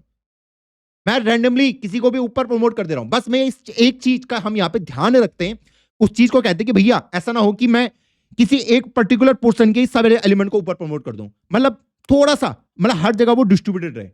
ऐसा ना हो कि मैंने चारों, मतलब इसको इसको और इसको कर दिया प्रमोट, फिर वो गड़बड़ हो जाएगी। तो यहाँ पे जो हम एल्गोरिथम यूज करते हैं कि इस तरीके से करें कि ये जो आपके एलिमेंट जो प्रमोट हो रहे हैं, ऐसा ना हो कि एक ही वाले के प्रमोट हो जाए, सारे डिस्ट्रीब्यूटेड हो, लेकिन जो ऊपर जाएगा, जो लेवल ऊपर जाएगा वो रैंडमली होगा। जैसे मान लो ये इनमें से कौन जाएगा, ये भी जा सकता है, ये भी जा सकता है, ये कोई भी जा सकता है, तो मैंने इसको ऊपर भेज दिया। यहां पे कोई लॉजिक नहीं है कि भैया ये होना चाहिए कि भैया इनका जो सेंटर आएगा, इन तीनों में से जो सेंटर आएगा उसी को ऊपर भेजना, नहीं, ये नहीं है।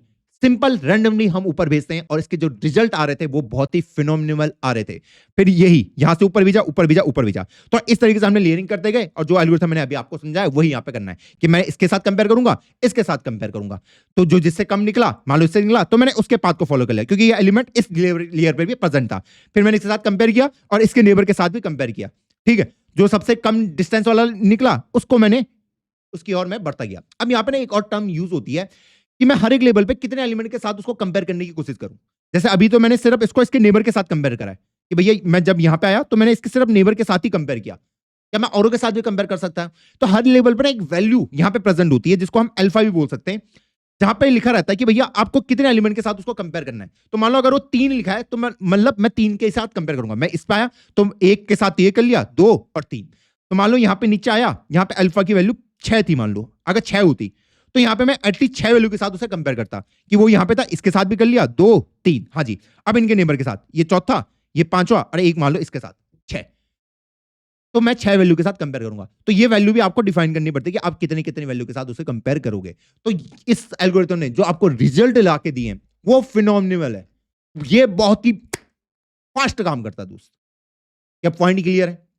ये कॉन्सेप्ट क्लियर है एचएनएसडब्ल्यू का, hierarchical navigable small word network. हाँ जी, यहाँ पे हायरार्की बनी हुई है और स्मॉल वर्ड सबसे ज्यादा क्लस्टर यहाँ पे होंगे, उसके कुछ आइटम मैंने ऊपर प्रमोट कर दिए, उनके साथ कनेक्शन बना दिया, कुछ आइटम ऊपर प्रमोट कर दिए, उनके साथ कनेक्शन बना दिए, और यहाँ पे आपकी लेयर बनती जाएगी।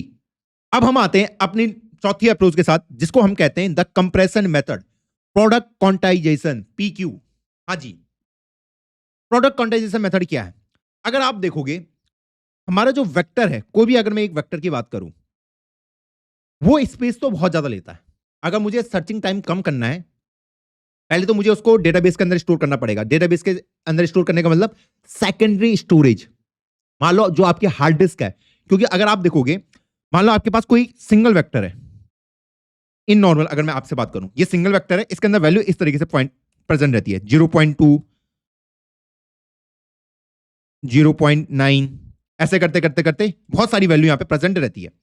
ये मान लो इसकी जो डायमेंशन है, मान लो यहां पे 1536 डायमेंशन है, 1 2 3 4, 1536 डायमेंशन है, और अज्यूम करो कि ये एक नंबर है जो कि आपकी 4 बाइट ऑफ मेमोरी ले रहा है।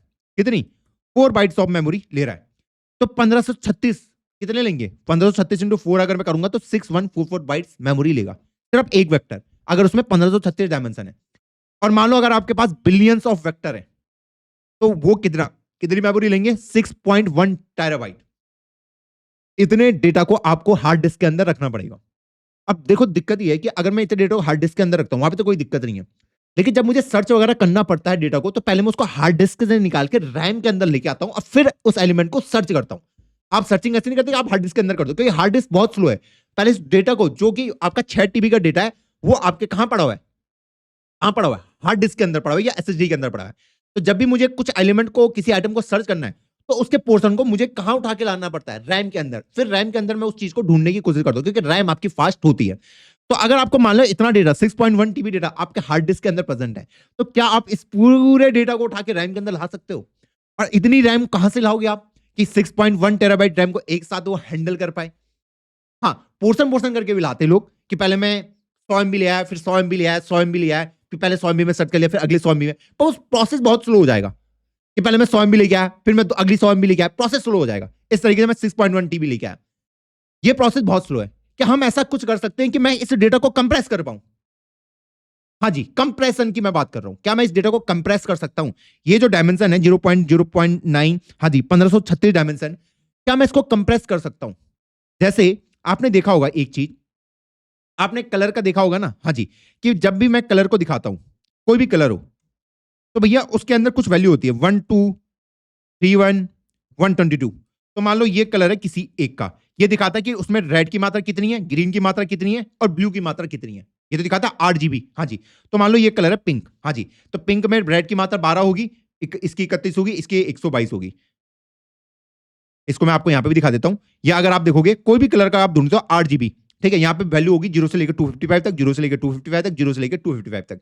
ये देखो, अब ये कलर हो गया, ये देखो कलर चेंज हो रहा है, 8 GB वैल्यू, 104 77 36। तो किसी भी कलर को आप इनके कॉम्बिनेशन से क्रिएट कर सकते हो। ओके, हाँ। अब आप देखो यार, यहां पे कितनी मेमोरी लग रही है। अगर मैं आपसे बोलूं, मैंने कहा नहीं 0 से लेकर 255 तो कुछ भी हो सकता है, तो ये भी 1 बाइट लेगा, ये भी 1 बाइट, ये भी 1 बाइट, तो टोटल 3 बाइट ऑफ मेमोरी मुझे लग रही है। तो इसको मैं कंप्रेस कैसे कर सकता हूं? इसको मैं कंप्रेस कैसे कर सकता हूं? क्या मैं ऐसा कर सकता हूं कि मैं टोटल 256 टाइप के कलर बना दूं, जो मिक्सर हो, 0 से लेके 255 तक कलर बना दिए मैंने, जिसके अंदर मेन मेन सारे कलर होंगे। जैसे मैं अगर आपको एक चीज अगर यहां पे गौर करूं, जैसे अगर मैं 36 को 37 भी कर दूं, तो आप देखोगे ज्यादा कलर के अंदर कुछ चेंज नहीं हुआ है। 38 कर दूं, कलर के अंदर कुछ ज्यादा चेंज नहीं हुआ है ना। जब मैं मेजर चेंज करता हूं, जैसे मैंने 17 कर दिया, अब बहुत बड़ा चेंज हो गया। हाँ, तो लेकिन अगर छोटा छोटा चेंज हो रहा है, जैसे 39 है, तो आप देखो कलर के अंदर कुछ ज्यादा चेंज नहीं हुआ है। ऐसे यहां पे अगर 40 करता हूं, तो कलर के अंदर ज्यादा चेंज नहीं हुआ है। तो यहां पे मैं क्या कर सकता हूं, डेटा को कंप्रेस कर सकता हूं कि मैं 256 टाइप के कलर ले आऊं और मैच करा दूं कि ये पिंक वाला किस वाले के साथ मैच कर रहा है, किस वाले के साथ मैच कर रहा है। उन 256 कलर में से मैं टोटल 256 टाइप के कलर ले आऊं, 0 से लेकर 255 तक, और उनमें से देख लूं ये किसके साथ मैच कर रहा है। मान लो ये 42 नंबर वाले के साथ मैच कर रहा है, 42। तो अब मैं क्या करूंगा, इतना बड़ा नंबर नहीं स्टोर कराऊंगा कि 12 31 122, मैं सिर्फ यहां पे स्टोर कराऊंगा किसको, पिंक के लिए मैं सिर्फ 42 को स्टोर कराऊंगा। ये डेटा कंप्रेस हो गया। पहले आपको 3 बाइट लग रही थी, अब आपको 1 बाइट लग रहा है। हाँ, आपका जो कलर का जो डेप्थ होगा वो चला जाएगा। हाँ, क्योंकि यहां पे मैं देखूंगा कि पिंक सबसे पास किसका है उन 256 कलर में से। पहले 3 बाइट मेमोरी लग रही थी, अब 1 बाइट में काम हो जाएगा, क्योंकि अब आपको सिर्फ 42 को ही स्टोर कराना है। तो यहां पे हमने डेटा को कंप्रेस कर लिया है। अब यहां पे हम यही काम इसके साथ भी करेंगे, वेक्टर के साथ भी हम यहां पे यही सेम काम करने वाले हैं कि हम इस वेक्टर को कंप्रेस करने वाले हैं। अब कंप्रेस हम कैसे करेंगे उसका हम एक बार एग्जांपल देख लेते हैं कि it chops the big vector into smaller segment. कि मेरे पास बहुत बड़ा वेक्टर है, मान लो मेरे पास 16 डायमेंशन का एक वेक्टर है, ये मान लो। तो मैं क्या करूंगा, इसको मैंने 4 सेगमेंट में बांट दिया, 4 सेगमेंट में।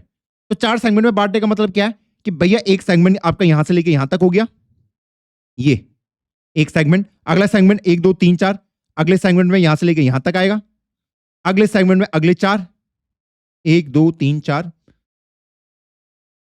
और लास्ट वाले सेगमेंट में अगले 4। तो 4 सेगमेंट में मैंने इसको बांट दिया, या फिर मैं इसको 4 चंक भी बोल सकता हूं, 1 chunk 2 chunk 3 chunk 4 chunk. Okay, तो ये चंक हो गए इसके कि 1.1 2.3 0.9 3.4। सेम यहां पे इस तरीके से। अब मैं चाहता हूं कि इसको कंप्रेस करके ना मैं एक सिंगल नंबर में कन्वर्ट कर दूं, एक सिंगल नंबर में कन्वर्ट कर दूं इसको। मान लो इसको मैंने कन्वर्ट करके 10 बना दिया, इसको मैंने कन्वर्ट करके मान लो 23 बना दिया, इस पूरे को 8.8 7.6 9.1 6.5, इसको मैंने कन्वर्ट करके 23 बना दिया कंप्रेस करके। इसको भी सेम और इसको भी सेम। तो पहले हमें कितनी बाइट लग रही थी कि 16 इंटू 4 64 बाइट लग रही थी। अब कितने में काम हो जाएगा, अब हमारा 4 बाइट में काम हो जाएगा ना, कि इस पूरे को भी 1 बाइट, इस पूरे के लिए भी एक सिंगल नंबर है, इसके लिए भी एक सिंगल नंबर है, इसके लिए भी सिंगल नंबर है। तो मेरा 1 बाइट 1 बाइट 1 बाइट 1 बाइट, तो टोटल मेरे पास 4 बाइट हो गए। पहले मुझे कितने लग रहे थे, 64 बाइट। तो आपने पहले उस 64 बाइट को आप 1/16 आप कर चुके हैं। आपने इतना बड़ा डेटा को कंप्रेस कर दिया है ऑलरेडी दोस्त, देख रहे हो। हाँ, पहले इतना बड़ा आ रहा था, अब आपने इसको कंप्रेस करके इतना छोटा बना दिया। लेकिन ये कंप्रेस होकर इसमें कैसे जाएगा, ये मीनिंग मैं कैसे क्रिएट करूंगा। इसलिए हमारा यूज होता है कि मैं 1.1 2.3 0.9 या 3.4 को 10 में कैसे कन्वर्ट करूंगा। कोई तो लॉजिक होगा ना। जैसे यहाँ पे कलर का था कि मैंने 256 अलग अलग टाइप के कलर को क्रिएट कर दिया और मैच करा दिया कि पिंक सबसे ज्यादा नजदीकी किसके, सबसे पास पिंक का कौन है, वो तो देखूंगा कि पिंक सबसे मिलता जुलता उन 256 कलर में किससे। तो मान लो किसी 42 वाले नंबर से, तो मैंने 42 नंबर उसके लिए रख दिया। सेम मुझे यहां पे भी करना पड़ेगा कि मैंने एक चंक ये है, एक ये है, एक ये है, एक ये है। तो मैं हर एक के लिए अलग अलग कोड बुक बनाऊंगा। कोड बुक का मतलब ये है कि कंप्रेस करके एक नंबर मुझे ला के दे पाए। अब कोड बुक कैसे बनेगी, क्रिएट द कोड बुक के क्लस्टर सेंट्रॉइड। अब देखो यहां पे ये क्या करता है, अब ये यहां पे क्या करता है, इसने चंक 1 को पकड़ा जिसमें डायमेंशन है 1 से लेके 4 तक। ओके, चंक 2 में डायमेंशन 5 से लेके 8, 9 से लेके 12, 13 से लेके 16। We take all the first chunk and look at the code book 1। अब कोड बुक क्या है भैया, ये कोड बुक क्या है, ये तो समझ ही नहीं आया। मैंने कहा एक कोड बुक मैं इसके लिए बनाऊंगा, इसके लिए, इसके लिए, इसके लिए, तो मेरे यहाँ पे 4 कोड बुक बनेंगे। कोड बुक 1 आपकी कुछ ऐसी दिखेगी, कुछ नहीं है कोड बुक यार, सिंपल एक वो है जिसमें आपके पास कुछ नंबर प्रेजेंट होंगे, 1.2, 3.6, 4.7, 2.1। फिर यहाँ पे अगले वाले पे ऐसी आपकी जो एक कोड बुक 1 होगी, इसकी लेंथ होगी कितनी, 256 की। अब मैं क्या करूंगा, ये जो पहला चंक था 1.1, 2.3, 0.9, 3.4, ये सबसे नजदीक किस वाले से, तो मैं डिस्टेंस को ढूंढ लूंगा। तो मान लो वो सबसे नजदीक 10th वाले से था, 10th वाले वेक्टर से था, ठीक है, जहां पे कुछ पॉइंटर्स थे, तो मैं उसके इंडेक्स को स्टोर कर दूंगा। जैसे मैंने यहाँ पे उसके इंडेक्स को स्टोर कर दिया कि ये 10th वाले से सबसे नजदीक है। जैसे हम यहाँ पे कर रहे थे ना कि हमने 256 कलर जनरेट कर दिए, अब देख लिया कि पिंक सबसे नजदीक किसके, तो वही कि ये वाला जो चंक है, ये 1.1, 2.3, 0.9, 3.4, ये सबसे नजदीक किसका है इनमें से, सबके साथ में डिस्टेंस कंपेयर करूंगा, इसके साथ भी, इसके साथ भी, इसके भी। तो 256 के साथ मैंने कंपेयर किया तो मुझे मिला कि भैया जो 10th वाला है मैं उसके सबसे नजदीक हूं, ठीक, तो मैंने उस 10 को यहां पे स्टोर करा दिया। सेम मैं अगली कोड बुक को जनरेट करूंगा, कोड बुक 2 को मैं चंक 2 से कंपेयर करूंगा कि भैया ये चंक 2 किसके सबसे नजदीक है। अब आपका सवाल होगा भैया ये कोड बुक कैसे जनरेट होती है, ये जो कोड बुक है ये जनरेट कैसे होती है, सवाल तो ये भी है ना। हाँ, अब एक ही कोड बुक क्यों नहीं यूज कर रहे हम कि चंक 1 के लिए एक ही, चंक 1, चंक 2, चंक 3, चंक 4, सबके लिए एक ही कोड बुक यूज कर लो। देखो जो कोड बुक आपकी क्रिएट होती है ना, ये इन्हीं वेक्टर से होती है। ये तो अभी एक वेक्टर है, ऐसे आपका और भी वेक्टर होंगे 16 डायमेंशन के, है ना। तो हम क्या करते हैं कि हर एक वेक्टर के पहले चंक को उठाना स्टार्ट करते हैं, हर एक वेक्टर के पहले चंक को। अभी तो यहाँ पे एक ही वेक्टर का एग्जांपल है, ऐसे आपका वेक्टर 2 होगा जिसमें भी आपके 16 डायमेंशन होंगे। हाँ जी, उस 16 डायमेंशन के पहले चंक को उठाओ, तो मान लो वो कुछ इस तरीके से, हाँ, 3.1, 1.9, 1.3, 2.1, ऐसी और वेक्टर होंगे। तो उन सब के जितने भी ये वेक्टर्स होते हैं उनके हम सेंट्रॉइड को ढूंढने की कोशिश करते हैं, 256 सेंट्रॉइड को हम ढूंढने की कोशिश करते हैं, क्योंकि ये अलग अलग होंगे, एक ये है चंक 1, एक अगला चंक 1 होगा, एक अगले वाले वेक्टर का होगा, ऐसी 1 बिलियन के चंक 1 प्रेजेंट होंगे।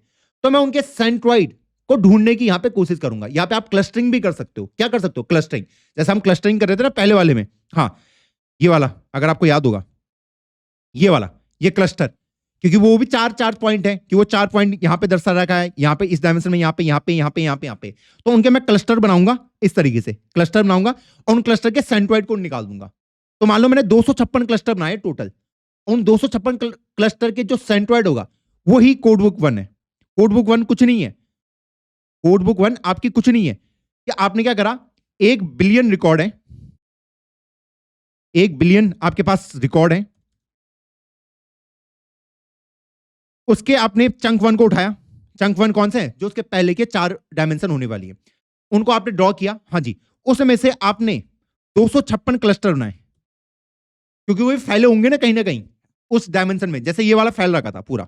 हाँ जी, जैसे ये हमारा पहला वाला एग्जांपल फैला हुआ था कि ये यहाँ पे तो 2 डायमेंशन में था, यहाँ पे, तो यहाँ पे मैंने 7 क्लस्टर बनाए थे, 1, 2, 3, 4, 5, 6, 7, तो वहां पे हम 256 क्लस्टर बनाएंगे और उन 256 क्लस्टर का मैं सेंट्रॉइड को निकाल दूंगा। उसी सेंट्रॉइड से आपकी ये कोड बुक जनरेट हो जाएगी, ये कोड बुक। अब एक बार आपके पास ये कोड बुक मिल गई, तो अब आपको क्या करना है कि भैया मैंने चंक 1 को पकड़ा, हाँ जी, ढूंढ लिया ये मैं कोड बुक 1 में सबसे पास किसके हूं, तो उस पॉइंट को मैंने नोट कर दिया।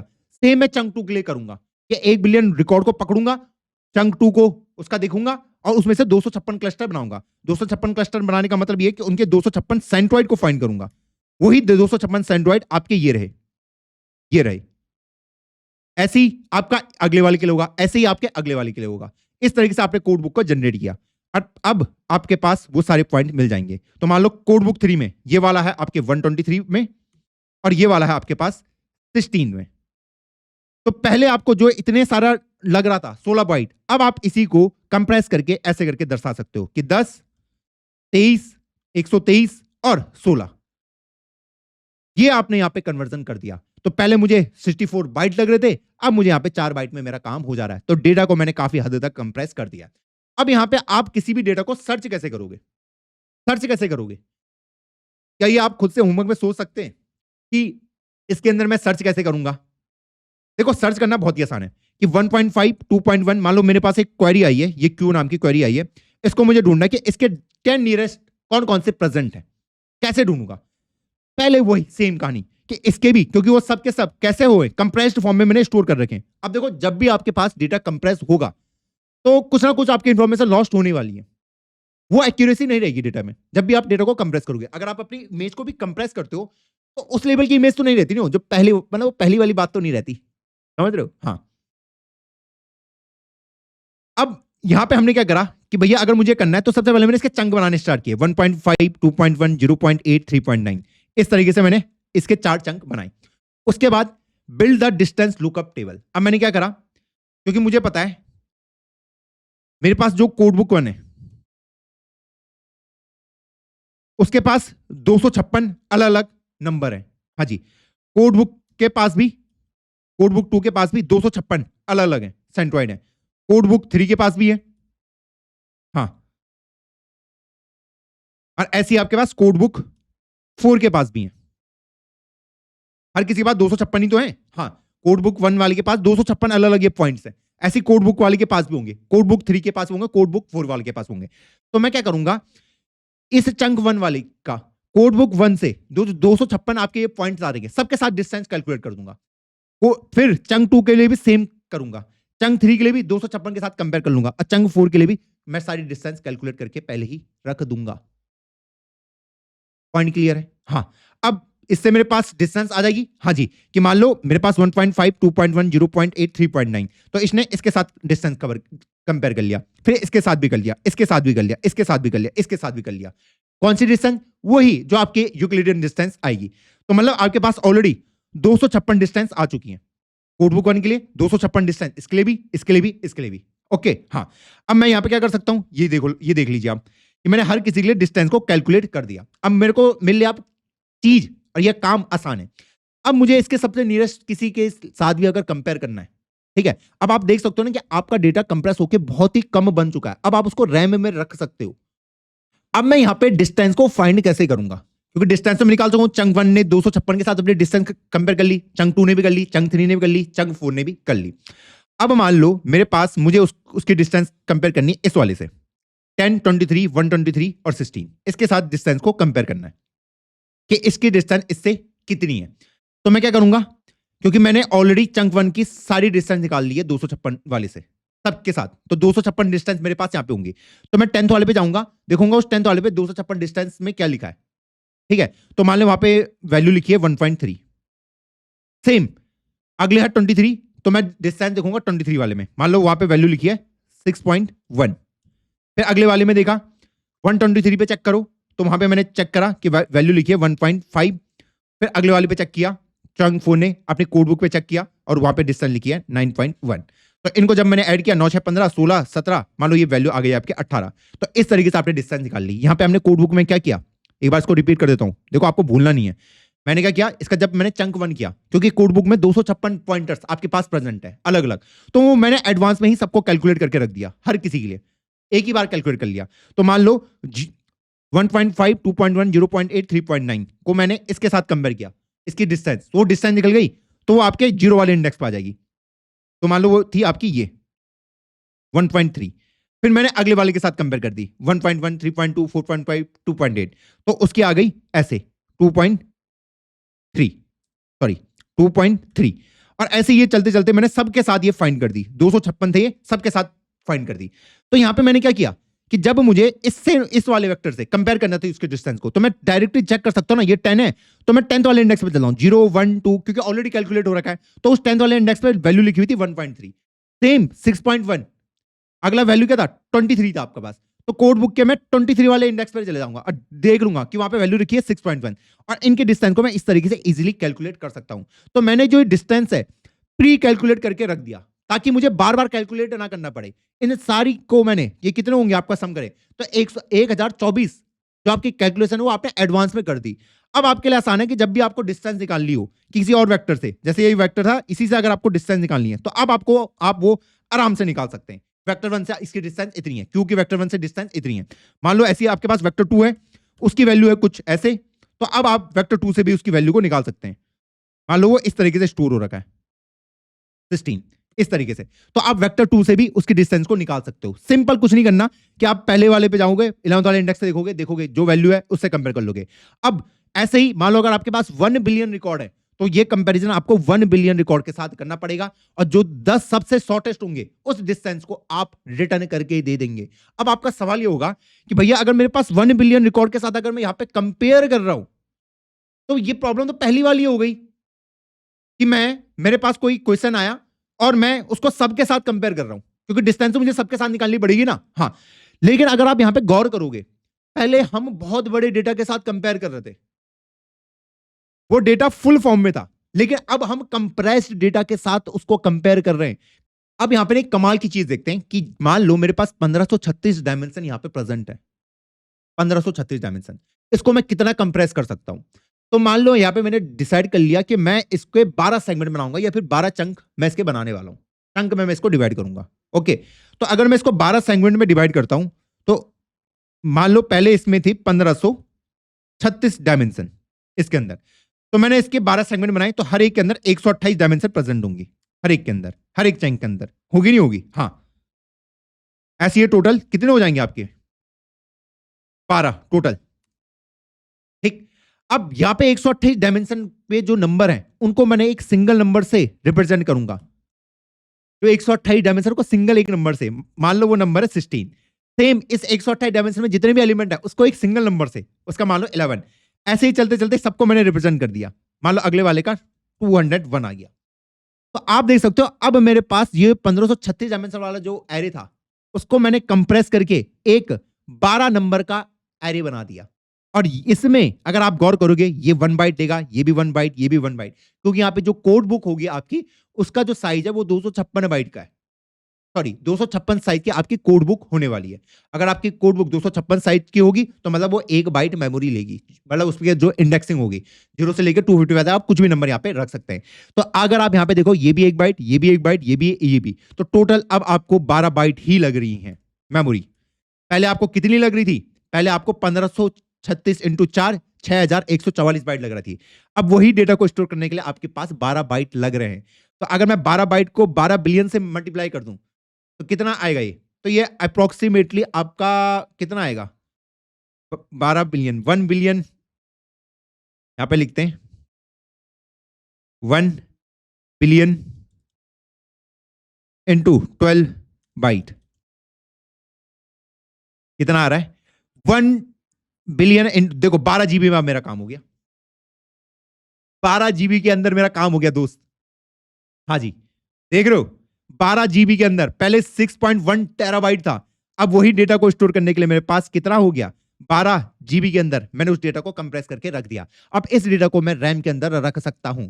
और अब आपको लग रहा होगा कि भैया अगर मुझे, जब भी मुझे इस क्वेरी की डिस्टेंस को निकालना है तो मुझे अब 1 बिलियन के साथ अगर मैं चेक करता हूं, क्योंकि डेटा छोटा है, सिर्फ 12 जीबी का ही डेटा है, तो मैं सबके साथ उसको कंपेयर करके आपको रिजल्ट बता सकता हूं आसानी से, क्योंकि अब टाइम कम लगेगा। पहले जब मैं सबके साथ कंपेयर कर रहा था वहां पे 6 टीबी तक का डेटा था, लेकिन अब 12 जीबी का है, लेकिन वो भले ही 1 बिलियन है, अब समय कम लगेगा क्योंकि डेटा साइज मैंने कंप्रेस करके इतना रख दिया है। अब देखो, दिक्कत वही है कि अगर मैं सिंपल इस एल्गोरिथम को यूज करता हूं तो इसकी एक्यूरेसी उतनी अच्छी नहीं आएगी, क्योंकि यहां पे आपने डेटा को बहुत ज्यादा कंप्रेस कर दिया है। जब भी मैं चीज को कंप्रेस करूंगा तो उसकी एक्यूरेसी में जाहिर सी बात है कुछ गड़बड़ होगी। तो मैं क्या करता हूं, जो हमारा ये प्रोडक्ट क्वांटाइजेशन होता है इसको मैं कंबाइन करता हूं, किसके साथ? आईबीएफ वाले मेथड के साथ, जो हमने सबसे पहले पढ़ा था। हाँ जी, हम अकेला इस मेथड को यूज नहीं करते, मैं उसको आईबीएफ वाले के साथ, एक क्लस्टरिंग वाले मेथड के साथ कंबाइन करके करता हूं। कैसे करता हूं? पहले तो मैं नॉर्मल सारे पॉइंट ऐसे ही होंगे। हाँ जी, तो पहले मैं क्या करूंगा कि सेंट्रोइड के साथ कंपेयर करूंगा। हाँ, तो मान लो यहां पे इस वाले पोर्शन में 10,000 एलिमेंट प्रेजेंट है, हर किसी के अंदर 10 के यहां पे प्रेजेंट है, इस वाले क्लस्टर के अंदर भी 10 के हैं, इसके अंदर हर एक पोर्शन के अंदर 10 के हैं। तो यहां पे मुझे ना दिक्कत क्या आ रही थी पहले कि मैं सेंट्रोइड तो ढूंढ ले रहा था। हाँ जी, उसके बाद मान लो 10 के कंपैरिजन, मान लो मैंने ये वाला क्लस्टर, ये 3 क्लस्टर सेलेक्ट किए हैं और हर एक वाले पोर्शन के अंदर 10,000 वेक्टर आपके प्रेजेंट हैं, तो मुझे 30,000 कंपैरिजन फिर भी करने पड़ रहे थे, और वो भी फुल साइज डेटा के अंदर। तो यहां पे हमने क्या किया कि हमने आईबीएफ और प्रोडक्ट क्वांटाइजेशन को मिक्सअप कर दिया। यहां पे हमने क्या किया, हमने इस मेथड को पकड़ा, हमने यहां पे सिंपल ये किया कि पहले तो मैं सेंट्रोइड वाला लॉजिक जो आईबीएफ का था उसी को प्रयोग कर रहा था। एक बार मुझे सेंट्रोइड मिल गया कि भैया ये 3 सेंट्रोइड, इन मेथड को मैं इस्तेमाल करूंगा कि मैं यहां पे और यहां पे सेट करूंगा। तो मैं यहां पे क्या करता था कि मैं पूरे इस डेटा के 10,000 के साथ नहीं करूंगा जो ये है, मैं इसके कंप्रेस्ड डेटा के साथ अब मैं इसके अंदर प्रोडक्ट क्वांटाइजेशन वाला मेथड यूज करूंगा। समझ आ रहा है? पहले तो मैं नॉर्मल आईबीएफ मेथड लगाऊंगा कि मान लो मुझे ये ग्राफ्स को ढूंढना है कि 1,2 किसके करीब है। तो पहले तो मैं सबके सेंट्रोइड के साथ कंपेयर करूंगा। तो मुझे मान लो मैंने 3 टॉप सेंट्रोइड वालों को सिलेक्ट कर दिया कि ये वाला क्लस्टर, ये वाला क्लस्टर, ये वाला क्लस्टर सिलेक्ट कर दिए। अभी तक मैंने कोई प्रोडक्ट कॉन्टेक्ट नहीं लगाया, लेकिन फिर भी मुझे 10,000 10,000 10,000 30,000 कंपेरिजन करने पड़ते हैं। लेकिन इस 30,000 कंपेरिजन को मैं छोटा बना सकता हूं कि अगर मैं इन पॉइंटर को कंप्रेस करके रख देता, इनको तो मैं कंप्रेस फॉर्म में रख सकता हूं ना। हाँ जी, अब मुझे समय कम लगेगा। तो पहले आपने आईबीएफ का इस्तेमाल करके सेंट्रोइड पॉइंट ढूंढा, वो क्लस्टर ढूंढे, और उस क्लस्टर के जब आप अंदर घुसे तो वहां पे आपने प्रोडक्ट कंडीशन लगा दिया। अब इससे इसकी एक्यूरेसी बहुत ज्यादा बढ़ गई। आपने आईबीएफ को और प्रोडक्ट कंडीशन को मिक्सअप करके इस्तेमाल किया है।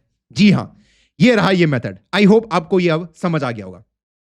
अब आज बहुत ज्यादा थ्योरी हो गई। अब अगर आप मैं इनको कंपेयर करूं, हु इज द बेस्ट, एचएनएसडब्ल्यू सबसे बेस्ट है। इसकी स्पीड बहुत ही हाईएस्ट है, एक्यूरेसी बहुत हाईएस्ट है, मेमोरी यूजेज बहुत ज्यादा है।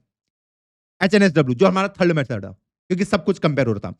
अब अगर मैं इसको देखूं, आईबीएफ हाइब्रिड मेथड, कि हमने पहले मेथड और फोर्थ मेथड प्रोडक्ट कंडीशन को मिक्सअप किया, स्पीड बहुत हाई हो गई, accuracy high with reranking, okay, लेकिन memory usage lowest by far. यहां पे मेमोरी यूज बहुत कम हो गया क्योंकि हमने प्रोडक्ट कंडीशन यहां पे किया है। अगर मैं सिंपल आईबीएफ वाले को यूज करता, पहले वाले मेथड को, तो वहां पे स्पीड तो मीडियम थी सर्च करने की, ओके, क्योंकि वहां पे भैया 30,000 कंपेरिजन फिर भी करने पड़ते। एक्यूरेसी भी मीडियम, आईबीएफ वाली की उतनी अच्छी एक्यूरेसी नहीं आ रही थी, और मेमोरी यूजेज लो। सेम यहां पे ट्रीज के साथ, ट्री वाला जो हमने सेकंड मेथड पढ़ा था, उसकी, जिसको स्पॉटिफाई भी इस्तेमाल करता है, जैसे जैसे मैं हाई डायमेंशन में जाता हूं इसकी स्पीड घटती जाती है, एक्यूरेसी भी कम है, मेमोरी यूजेज मीडियम लेवल का है। क्लियर? अब यहाँ पे आपके पास कुछ डेटाबेस मैंने दे रखे हैं, आप इसके बारे में पढ़ सकते हैं। हमारे पास अलग अलग टाइप के डेटाबेस है, मिलवस डीबी है, पाइनकोन है, वीबीएट है, क्वाड्रेंट है, ये पीजी वेक्टर है जो ऑलरेडी जो हमारा SQL डेटाबेस है, पोस्ट जीआरएस SQL, उसके साथ ये कंबाइन है, इलास्टिक सर्च है, रेडिस है, पैस है, बायोमेटा जो अभी लेटेस्ट ही आया। इनको मैं देख सकता हूं कि इनकी कैटेगरी कौन सी है। इनकी कैटेगरी नेटिव, कि नेटिवली ही ये हर कोई, ये पीजी वेक्टर, ये सॉरी, ये आपके वेक्टर डेटाबेस ही है, लेकिन ये आपका SQL डेटाबेस है जिसके साथ हमने इंटीग्रेट किया है। हाँ जी, ये SQL डेटाबेस है, लेकिन ये आपके वेक्टर डेटाबेस को भी अब फॉलो करने लग गया है। ठीक है, तो यहाँ पे इंटीग्रेटेड मैंने इसलिए लिखा है कि ये नेटिवली, ये प्योरली आपके क्या नहीं है, वेक्टर डेटाबेस नहीं, इसलिए इनके आगे मैंने इंटीग्रेटेड लिखा हुआ है। सेम आप ये डेफिनेशन यहाँ पे पढ़ सकते हैं। ठीक है, और ये क्या क्या एल्गोरिथम यूज कर रहे हैं आप देख सकते हैं, इन सबके क्रॉसपॉन्डिंग मैंने यहाँ पे लिखा हुआ है। ओके, अब सवाल ये आता है कि भैया ये जो डेटाबेस है वेक्टर डीबी, ये एक्चुअल में डेटा में स्टोर क्या करके रखता है। ये तो पता चल गया कि जो आपकी ये वेक्टर डेटाबेस होगा, अगर मैं डेटाबेस को इसको मानता हूं, हाँ जी, लेकिन एक्चुअल वैल्यू यहाँ पे क्या जाएगी? सिर्फ ये एरे ही यहाँ पे स्टोर होता है क्या वेक्टर डेटाबेस के अंदर? सिर्फ ये एरे स्टोर होता है? ये नहीं दोस्त, ये एरे अगर आपका स्टोर हो भी गया, ठीक है, मान लो ये अनियन का है, और इसने अगर ढूंढ भी दिया कि भैया, इसने बोल दिया कि ये वाला जो वेक्टर है, मान लो मैंने अनियन ऐड किया और उसने बोल दिया कि भैया आप ये वाला वेक्टर जो है ना, हाँ, ये उसके करीब है, आप इस वाले को भी रिकमेंड करो, लेकिन मुझे कैसे पता चलेगा कि ये वाला वेक्टर टोमेटो का है? इसका डेटा तो मैंने स्टोर ही नहीं किया। आपने क्या करा, देखो एक चीज हमको बहुत बढ़िया से समझनी पड़ेगी कि जब मेरे पास कोई वर्ड होता है, कोई वर्ड होता है, वर्ड हो या सेंटेंस हो, जब मैं इसका वेक्टर निकालता हूं, ठीक है, मैंने इसके ऊपर वर्ड टू वेक्टर कुछ भी एल्गोरिथम वगैरह यूज किया, इसका मैंने वेक्टर को फाइंड कर दिया। ये कोई बताता नहीं है यार, सच बता रहा हूं, हाँ, मैंने इसके वेक्टर को निकाल दिया। अब अगर आपके पास प्योरली वेक्टर है, अगर आपके पास प्योरली वेक्टर है, तो आप उससे वो ओरिजिनल फॉर्म पे वापस नहीं जा सकते। हाँ जी, आप ओरिजिनल फॉर्म पे वापस नहीं जा सकते। मे बी वर्ड के लिए पॉसिबल हो, लेकिन सेंटेंस के लिए पॉसिबल नहीं है। हाँ जी, कि मान लो अगर आपके पास कोई वेक्टर है, तो अगर उसके रिलेटेड वर्ड है, उसके लिए फिर भी आप वापस जा सकते हो, लेकिन कोई सेंटेंस है, सेंटेंस तो कितना भी बड़ा हो सकता है, उसके अंदर 500 वर्ड प्रेजेंट है, 1000 वर्ड प्रेजेंट है उस सेंटेंस के अंदर, हाँ, तो आप वेक्टर से ओरिजिनल फॉर्म में नहीं जा सकते। इवन अगर आपके पास कोई इमेज है, इमेज का आपने वेक्टर करा, तो आप वेक्टर से उस ओरिजिनल इमेज को नहीं निकाल सकते। अगर मैंने आपको वेक्टर दिया, बोलते इससे आप इमेज निकाल के दो, आप नहीं निकाल सकते कि कौन सी इमेज है। ये वेक्टर रहा, इससे आप क्या वर्ड था वो निकाल के दो, वो आप नहीं निकाल सकते। जैसे हमारी यूट्यूब वीडियो होती है, तो यूट्यूब वीडियो का अगर मैं वेक्टराइजेशन करता हूं, वेक्टर तो निकल गया, क्या मैं उस वेक्टर से ओरिजिनल यूट्यूब वीडियो को निकाल सकता हूं कि भैया मैंने आपको एक वेक्टर दिया, बोला भैया इससे वीडियो निकाल के दिखाओ, ये जो सिंपल एक नंबर है, नहीं निकाल सकते। तो जो आपका वेक्टर डेटाबेस होता है ना, उसके अंदर सिर्फ वेक्टर ही स्टोर नहीं होता, उसके अंदर उसका मेटा डेटा भी स्टोर होता है। जैसे मैं यहां पे लिख सकता हूं कि product name red running shoes, या फिर प्रोडक्ट नेम मैं यहां पे लिख सकता हूं कि ये अनियन को दर्शा रहा है, अनियन के प्राइस इतने हैं, मतलब उसके रिलेटेड और इन्फॉर्मेशन मैं इसके अंदर डाल सकता हूं। तो यहाँ पे एक तो वेक्टर तो आप स्टोर कराओगे ही, हाँ जी, उसके अंदर आप मेटा डेटा को भी स्टोर कराते हो। मेटा डेटा क्या होता है? Data about data. हाँ, तो मान लो अगर आप यूट्यूब वीडियो का वेक्टर स्टोर करा रहे हो, यूट्यूब वीडियो का आपने वेक्टर स्टोर कराया, हाँ, तो ओरिजिनल वीडियो आपको कैसे मिलेगी? तो उसके मैं मेटा डेटा को भी स्टोर करा दूंगा दोस्त। किसको? उसके मेटा डेटा को भी। मेटा डेटा क्या हो सकता है कि भैया मान लो यूट्यूब की वीडियो आपके कहीं और पड़ी हुई है, तो उसके लिंक को मैं स्टोर करा सकता हूं, लिंक को, कि आपको वो यूट्यूब वीडियो यहां पे मिलेगी इस लिंक पे। ओरिजिनल वीडियो को हम यहाँ पे स्टोर नहीं कराते, ओके, हाँ, ओरिजिनल वीडियो को कभी भी हम डेटाबेस के अंदर स्टोर नहीं कराते, ये पॉइंट पता ना, हाँ, तो उसके लिंक को मैं यहाँ पे स्टोर करा सकता हूँ। तो एक तो वेक्टर को स्टोर कराते हैं, एक उसके मेटा डेटा को, कि उस डेटा के बारे में और इंफॉर्मेशन, ताकि उस डेटा को फैच कर पाऊं, हाँ, और एक उसकी आईडी, उस वेक्टर की हमें आईडी को भी स्टोर करना होता है। जो आईडी होगी आपकी यहाँ पे, ये यूनिक होनी चाहिए, यूनिक। जैसा आपका यूजर नेम होता है ना, जैसा आप इंस्टाग्राम यूज करते हो, जैसे मैं करता हूं Rohit_Negi9, तो ये मुझे यूनिकली आइडेंटिफाई करेगा। तो इसके अंदर एक उसकी आईडी प्रेजेंट होगी, एक वेक्टर प्रेजेंट होगा, और एक उसका मेटा डेटा। आईडी क्यों रिक्वायरमेंट है? आईडी की रिक्वायरमेंट क्यों है, क्या आप समझ सकते हैं इस आईडी, और इसको यूनिक क्यों बोला मैंने? देखो, कई बार ऐसा होता है, हम अभी तक वेक्टर डेटाबेस के अंदर हम कर क्या रहे थे, कई बार मैं ऐसी क्वेरी चलाना चाहता हूं जहां पे एग्जैक्टली मुझे इसी एलिमेंट को ढूंढना है। मैं नहीं चाहता कि मैं इसके पास वाले एलिमेंट को ढूंढूं, मुझे इसी एलिमेंट को ढूंढना है, इसी वेक्टर को ढूंढना है। कैसे ढूंढूंगा? तो वहां पे मैं इसकी आईडी का प्रयोग करके इस वेक्टर को ढूंढ सकता हूं, मैंने इसके रिलेटेड डेटा को ढूंढ सकता हूं। जब मुझे, देखो, वेक्टर डेटाबेस के अंदर कई लोगों को लगता है कि सिर्फ वेक्टर डेटाबेस के अंदर ना जो अभी एल्गोरिथम पढ़ाई वही यूज हो रही है, नहीं, इसके अलावा भी है। जब आपको एग्जैक्ट सर्च करना हो, अभी तक हम कैसे सर्च कर रहे थे? अप्रोक्सीमेटली, कि कोई डेटा है, उसके रिलेटेड कौन कौन से डेटा जो उसके सिमिलर है, जो उसके आसपास है। क्या पता मुझे उसी डेटा को ढूंढना हो वेक्टर डेटाबेस के अंदर, तब कैसे ढूंढूंगा? तब कैसे ढूंढूंगा? भैया वही मेथड से ढूंढ लेंगे ना, हाँ जी, जो हम अभी तक यूज करते हुए आ रहे थे। क्योंकि भैया जब मैं सबके साथ डिस्टेंस निकालूंगा, वो एलिमेंट तो ऑटोमेटिकली आ ही जाएगा मेरे पास, लेकिन उसमें समय लगेगा ना, उसमें समय लगेगा ना, क्योंकि वो 10 और के साथ भी कंपेयर करेगा। तो यहां पे हम आईडी बाय आईडी भी किसी एलिमेंट को सर्च कर सकते हैं। जब मुझे एग्जैक्ट सर्च करना है, तो मैं बाय आईडी उसको सर्च कर सकता हूं। तो जब हम बाय आईडी सर्च करते हैं, तो ये भी आपका, जब बाय आईडी के लिए इंडेक्सिंग का इस्तेमाल करता है, B tree, B plus tree, जो आपने सिक्वल डेटाबेस या नो सिक्वल डेटाबेस में पढ़े हैं, वही है ये आईडी। और ये भी इस चीज को इंप्लीमेंट करता है, जब इसको किसी एलिमेंट को बाय आईडी सर्च करना हो। इस पॉइंट को याद रखना कि जब आपको एग्जैक्टली किसी एलिमेंट को फाइंड करना है, तो वो बाय आईडी सर्च करता है, ये यूनिक होती है। हाँ जी, अब हम आते हैं अपने पहले वाले आंसर पे, कि हमने क्यों यहां पे वेक्टर डेटाबेस को, सिक्वल और नो सिक्वल डेटाबेस को इस्तेमाल नहीं किया। क्योंकि भैया ये जो डिजाइन थे, ये एग्जैक्ट मैचेस के लिए थे। हाँ जी, ये एग्जैक्ट मैच के लिए ही हमने बना रखे थे।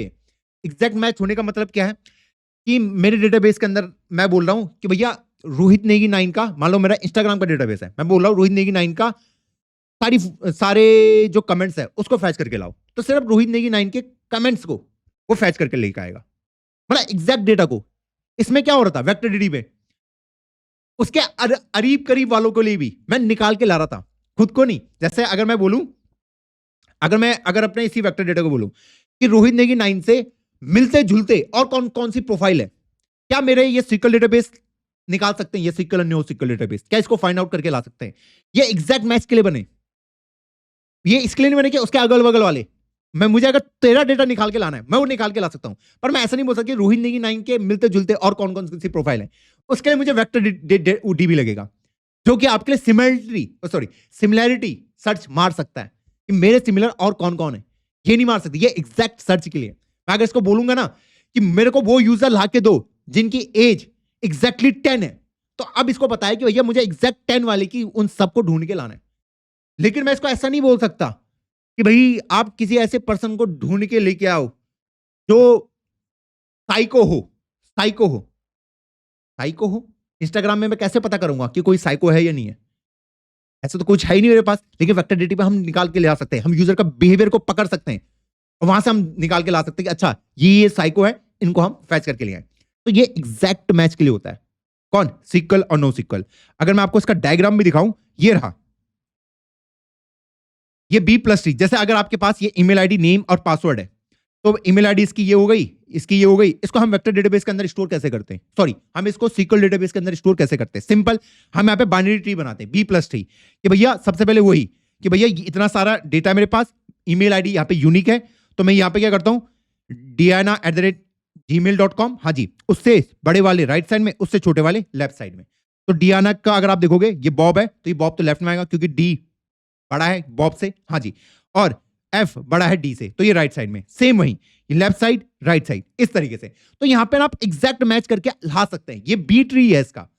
मैं इसके ऊपर एक डेडिकेटेड लेक्चर बनाऊंगा कि भैया इसमें बी प्लस ट्री ही क्यों यूज होता है। तो ये अभी के लिए आप ये समझ लो कि ये जो सिक्वल डेटाबेस है, ये आप सिक्वल हो नो सिक्वल हो, ये एग्जैक्ट सर्च के लिए होते हैं कि जब मुझे एग्जैक्टली वही डेटा को टारगेट करना है। और जो आपके वेक्टर डीबी है, वहां पे हम सिमेंटिक सर्च के लिए करते हैं कि इसके मिलता जुलता और कौन कौन है, सिर्फ उसको ले ला, उसके मिलता जुलता। जैसे मैं अगर बोलूं व्हाट इज एन एरे, तो व्हाट इज एन एरे का कोई वेक्टर आपके डेटाबेस के अंदर प्रेजेंट होगा, लेकिन उसके मिलते जुलते और भी होंगे कि एरे क्या होता है। एरे इतने प्रकार के होते हैं, किसी ने ये वीडियो बना रखी है, एरे सी प्लस प्लस में क्या होता है, तो मतलब ये सब एक ही है। मैंने तो सर्च किया ना what is an array, what is an array, लेकिन यूट्यूब मुझे और भी वीडियो ला के देता है। वो कैसे लेके जा रहा है, जबकि उनके टाइटल डिस्क्रिप्शन सब अलग होते हैं, कैसे लाके दे रहा है? एग्जैक्ट वर्ड मैच थोड़ी कर रहा है, या वर्ड या स्ट्रिंग मैच थोड़ी कर रहा है, वो सिमेंटिक मीनिंग ढूंढने की कोशिश कर रहा है कि कौन इसके जैसे हैं। और तो अगर अगर ये सीक्वल डेटाबेस के अंदर ये काम मुझे करना पड़ता व्हाट इज एन एरे, तो मुझे एग्जैक्टली इसी को सर्च करना पड़ता सीक्वल डेटाबेस। क्या किसी के अंदर व्हाट इज एन एरे लिखा हुआ है सीक्वल डेटाबेस या नो सीक्वल डेटाबेस? क्या किसी के टाइटल के अंदर ये लिखा हुआ व्हाट इज एन एरे? अगर किसी के अंदर ये लिखा होता कि एरे क्या होता है, एरे क्या होता है, तो सीक्वल डेटाबेस ये नहीं कर पाते। सीक्वल डेटाबेस इस वाले टाइटल को इग्नोर मार देते, इस वाले को, एरे क्या होता है, क्योंकि ये एग्जैक्ट मैच करता है। अगर आपने पूछा है व्हाट इज एन एरे, तो ये क्या करेगा, हर एक के पास जाएगा, क्या ये इससे मैच कर रहा है, इसलिए हाँ व्हाट इज एन एरे बिल्कुल एग्जैक्टली मैच कर रहा है, तो वो इस वाले को आपको रिजल्ट में लाके देगा। जब वो इसके पास आएगा सीक्वल डेटाबेस, जो आपके सीक्वल डेटाबेस हैं या नो सीक्वल, वो देखेगा अरे ये तो अलग अलग है इनका मीनिंग, ये व्हाट इज एन एरे, ये एरे क्या होता है, वो बाइंड ही नहीं कर पाएगा क्योंकि वो एग्जैक्ट मैच कराता है, एग्जैक्ट मैच। वेक्टर डीबी क्या करता है, सिमेंटिक मैच। क्या इनका कहने का तात्पर्य वही है, जैसे मैं तुझे मार दूंगा या फिर मैं तेरा काम तमाम कर दूंगा, दोनों शब्द अलग हैं, दोनों सेंटेंस अलग हैं। क्या इनका सिमेंटिक मीनिंग सेम है कि मैं किसी को उड़ाने वाला हूं? मीनिंग तो सेम ही है ना, कि मैं तुझे मार दूंगा या फिर मैं तुझे काम तमाम कर दूंगा। भले ही मैंने दो अलग अलग सेंटेंस बोले, लेकिन उनका मीनिंग बिल्कुल सेम है। तो वेक्टर डेटाबेस से आप ये मीनिंग को बता सकते हैं कि ये दोनों सेम ही चीज है जो अभी आपने बोले। सीक्वल डेटाबेस के अंदर नहीं बोल पाओगे। सीक्वल डेटाबेस में या नो सीक्वल में आप बोलोगे कि क्या किसी ने ऐसा कमेंट किया है कि मैं तुझे मार दूंगा, तो सीक्वल डेटाबेस क्या करेगा, वो सिर्फ कमेंट ढूंढेगा, मैं तुझे मार दूंगा, मैं तुझे मार दूंगा, मैं तुझे मार दूंगा। ये क्या करेगा वेक्टर डेटाबेस वाला, ये वही ढूंढेगा कि भैया इसके अंदर वो क्या मीनिंग है, मैं तुझे मार दूंगा या फिर मैं तेरा गला घोट दूंगा, ये वाले कमेंट भी उठा के ले आएगा, या फिर और भी जो उसके रिलेटेड है वो सारे कमेंट उठा के ले आएगा। इसलिए मैं उसको सीक्वल नो सीक्वल के लिए बने ही नहीं है। क्लियर है पॉइंट? हाँ, तो चलिए फिर आज के लेक्चर को यहीं तक रखते हैं। बहुत ही लंबा लेक्चर हो गया, मुझे नहीं पता क्या इसकी लेंथ होने वाली है, लगभग 1.5 घंटे की लेंथ होने वाली है। अगर आपको वीडियो में मजा आया है, बहुत ही ज्यादा मेहनत लगी है, मेरा गला दुख चुका है, लाइक और प्लीज कमेंट, और प्लीज यार अगर आपने लास्ट तक देखा है ट्विटर पे, इसके लिए एक प्यारा सा पोस्ट डाल देना, आपकी जो भी लर्निंग है, मुझे इससे बहुत हौसला मिलता है। क्योंकि यार इस लेक्चर को बनाने के लिए बहुत ही ज्यादा समय मुझे लगा, बहुत ही ज्यादा रिसर्च मुझे लगी है, और मैं आपको ये चीज गारंटी दे सकता हूं, जो मैंने आज आपको एक्सप्लेन किया ना, ये 4 चीजें, शायद कुछ पॉइंटर्स आपके लिए कठिन हो सकते हैं, उसको रिवाइज करिए, लेकिन मैं आपको ये गारंटी दे सकता हूं कि ऐसा कंटेंट आपको यूट्यूब में इस डोमेन पे नहीं मिलेगा। सर्च कर लो अगर यकीन ना है। प्लीज एक एप्रिसिएशन पोस्ट मुझे चाहिए, इतनी बड़ी वीडियो अगर आपने लास्ट तक देखी है। मिलता हूं अब आपको किसी नई वीडियो में, तब तक के लिए जय हिंद, जय भारत।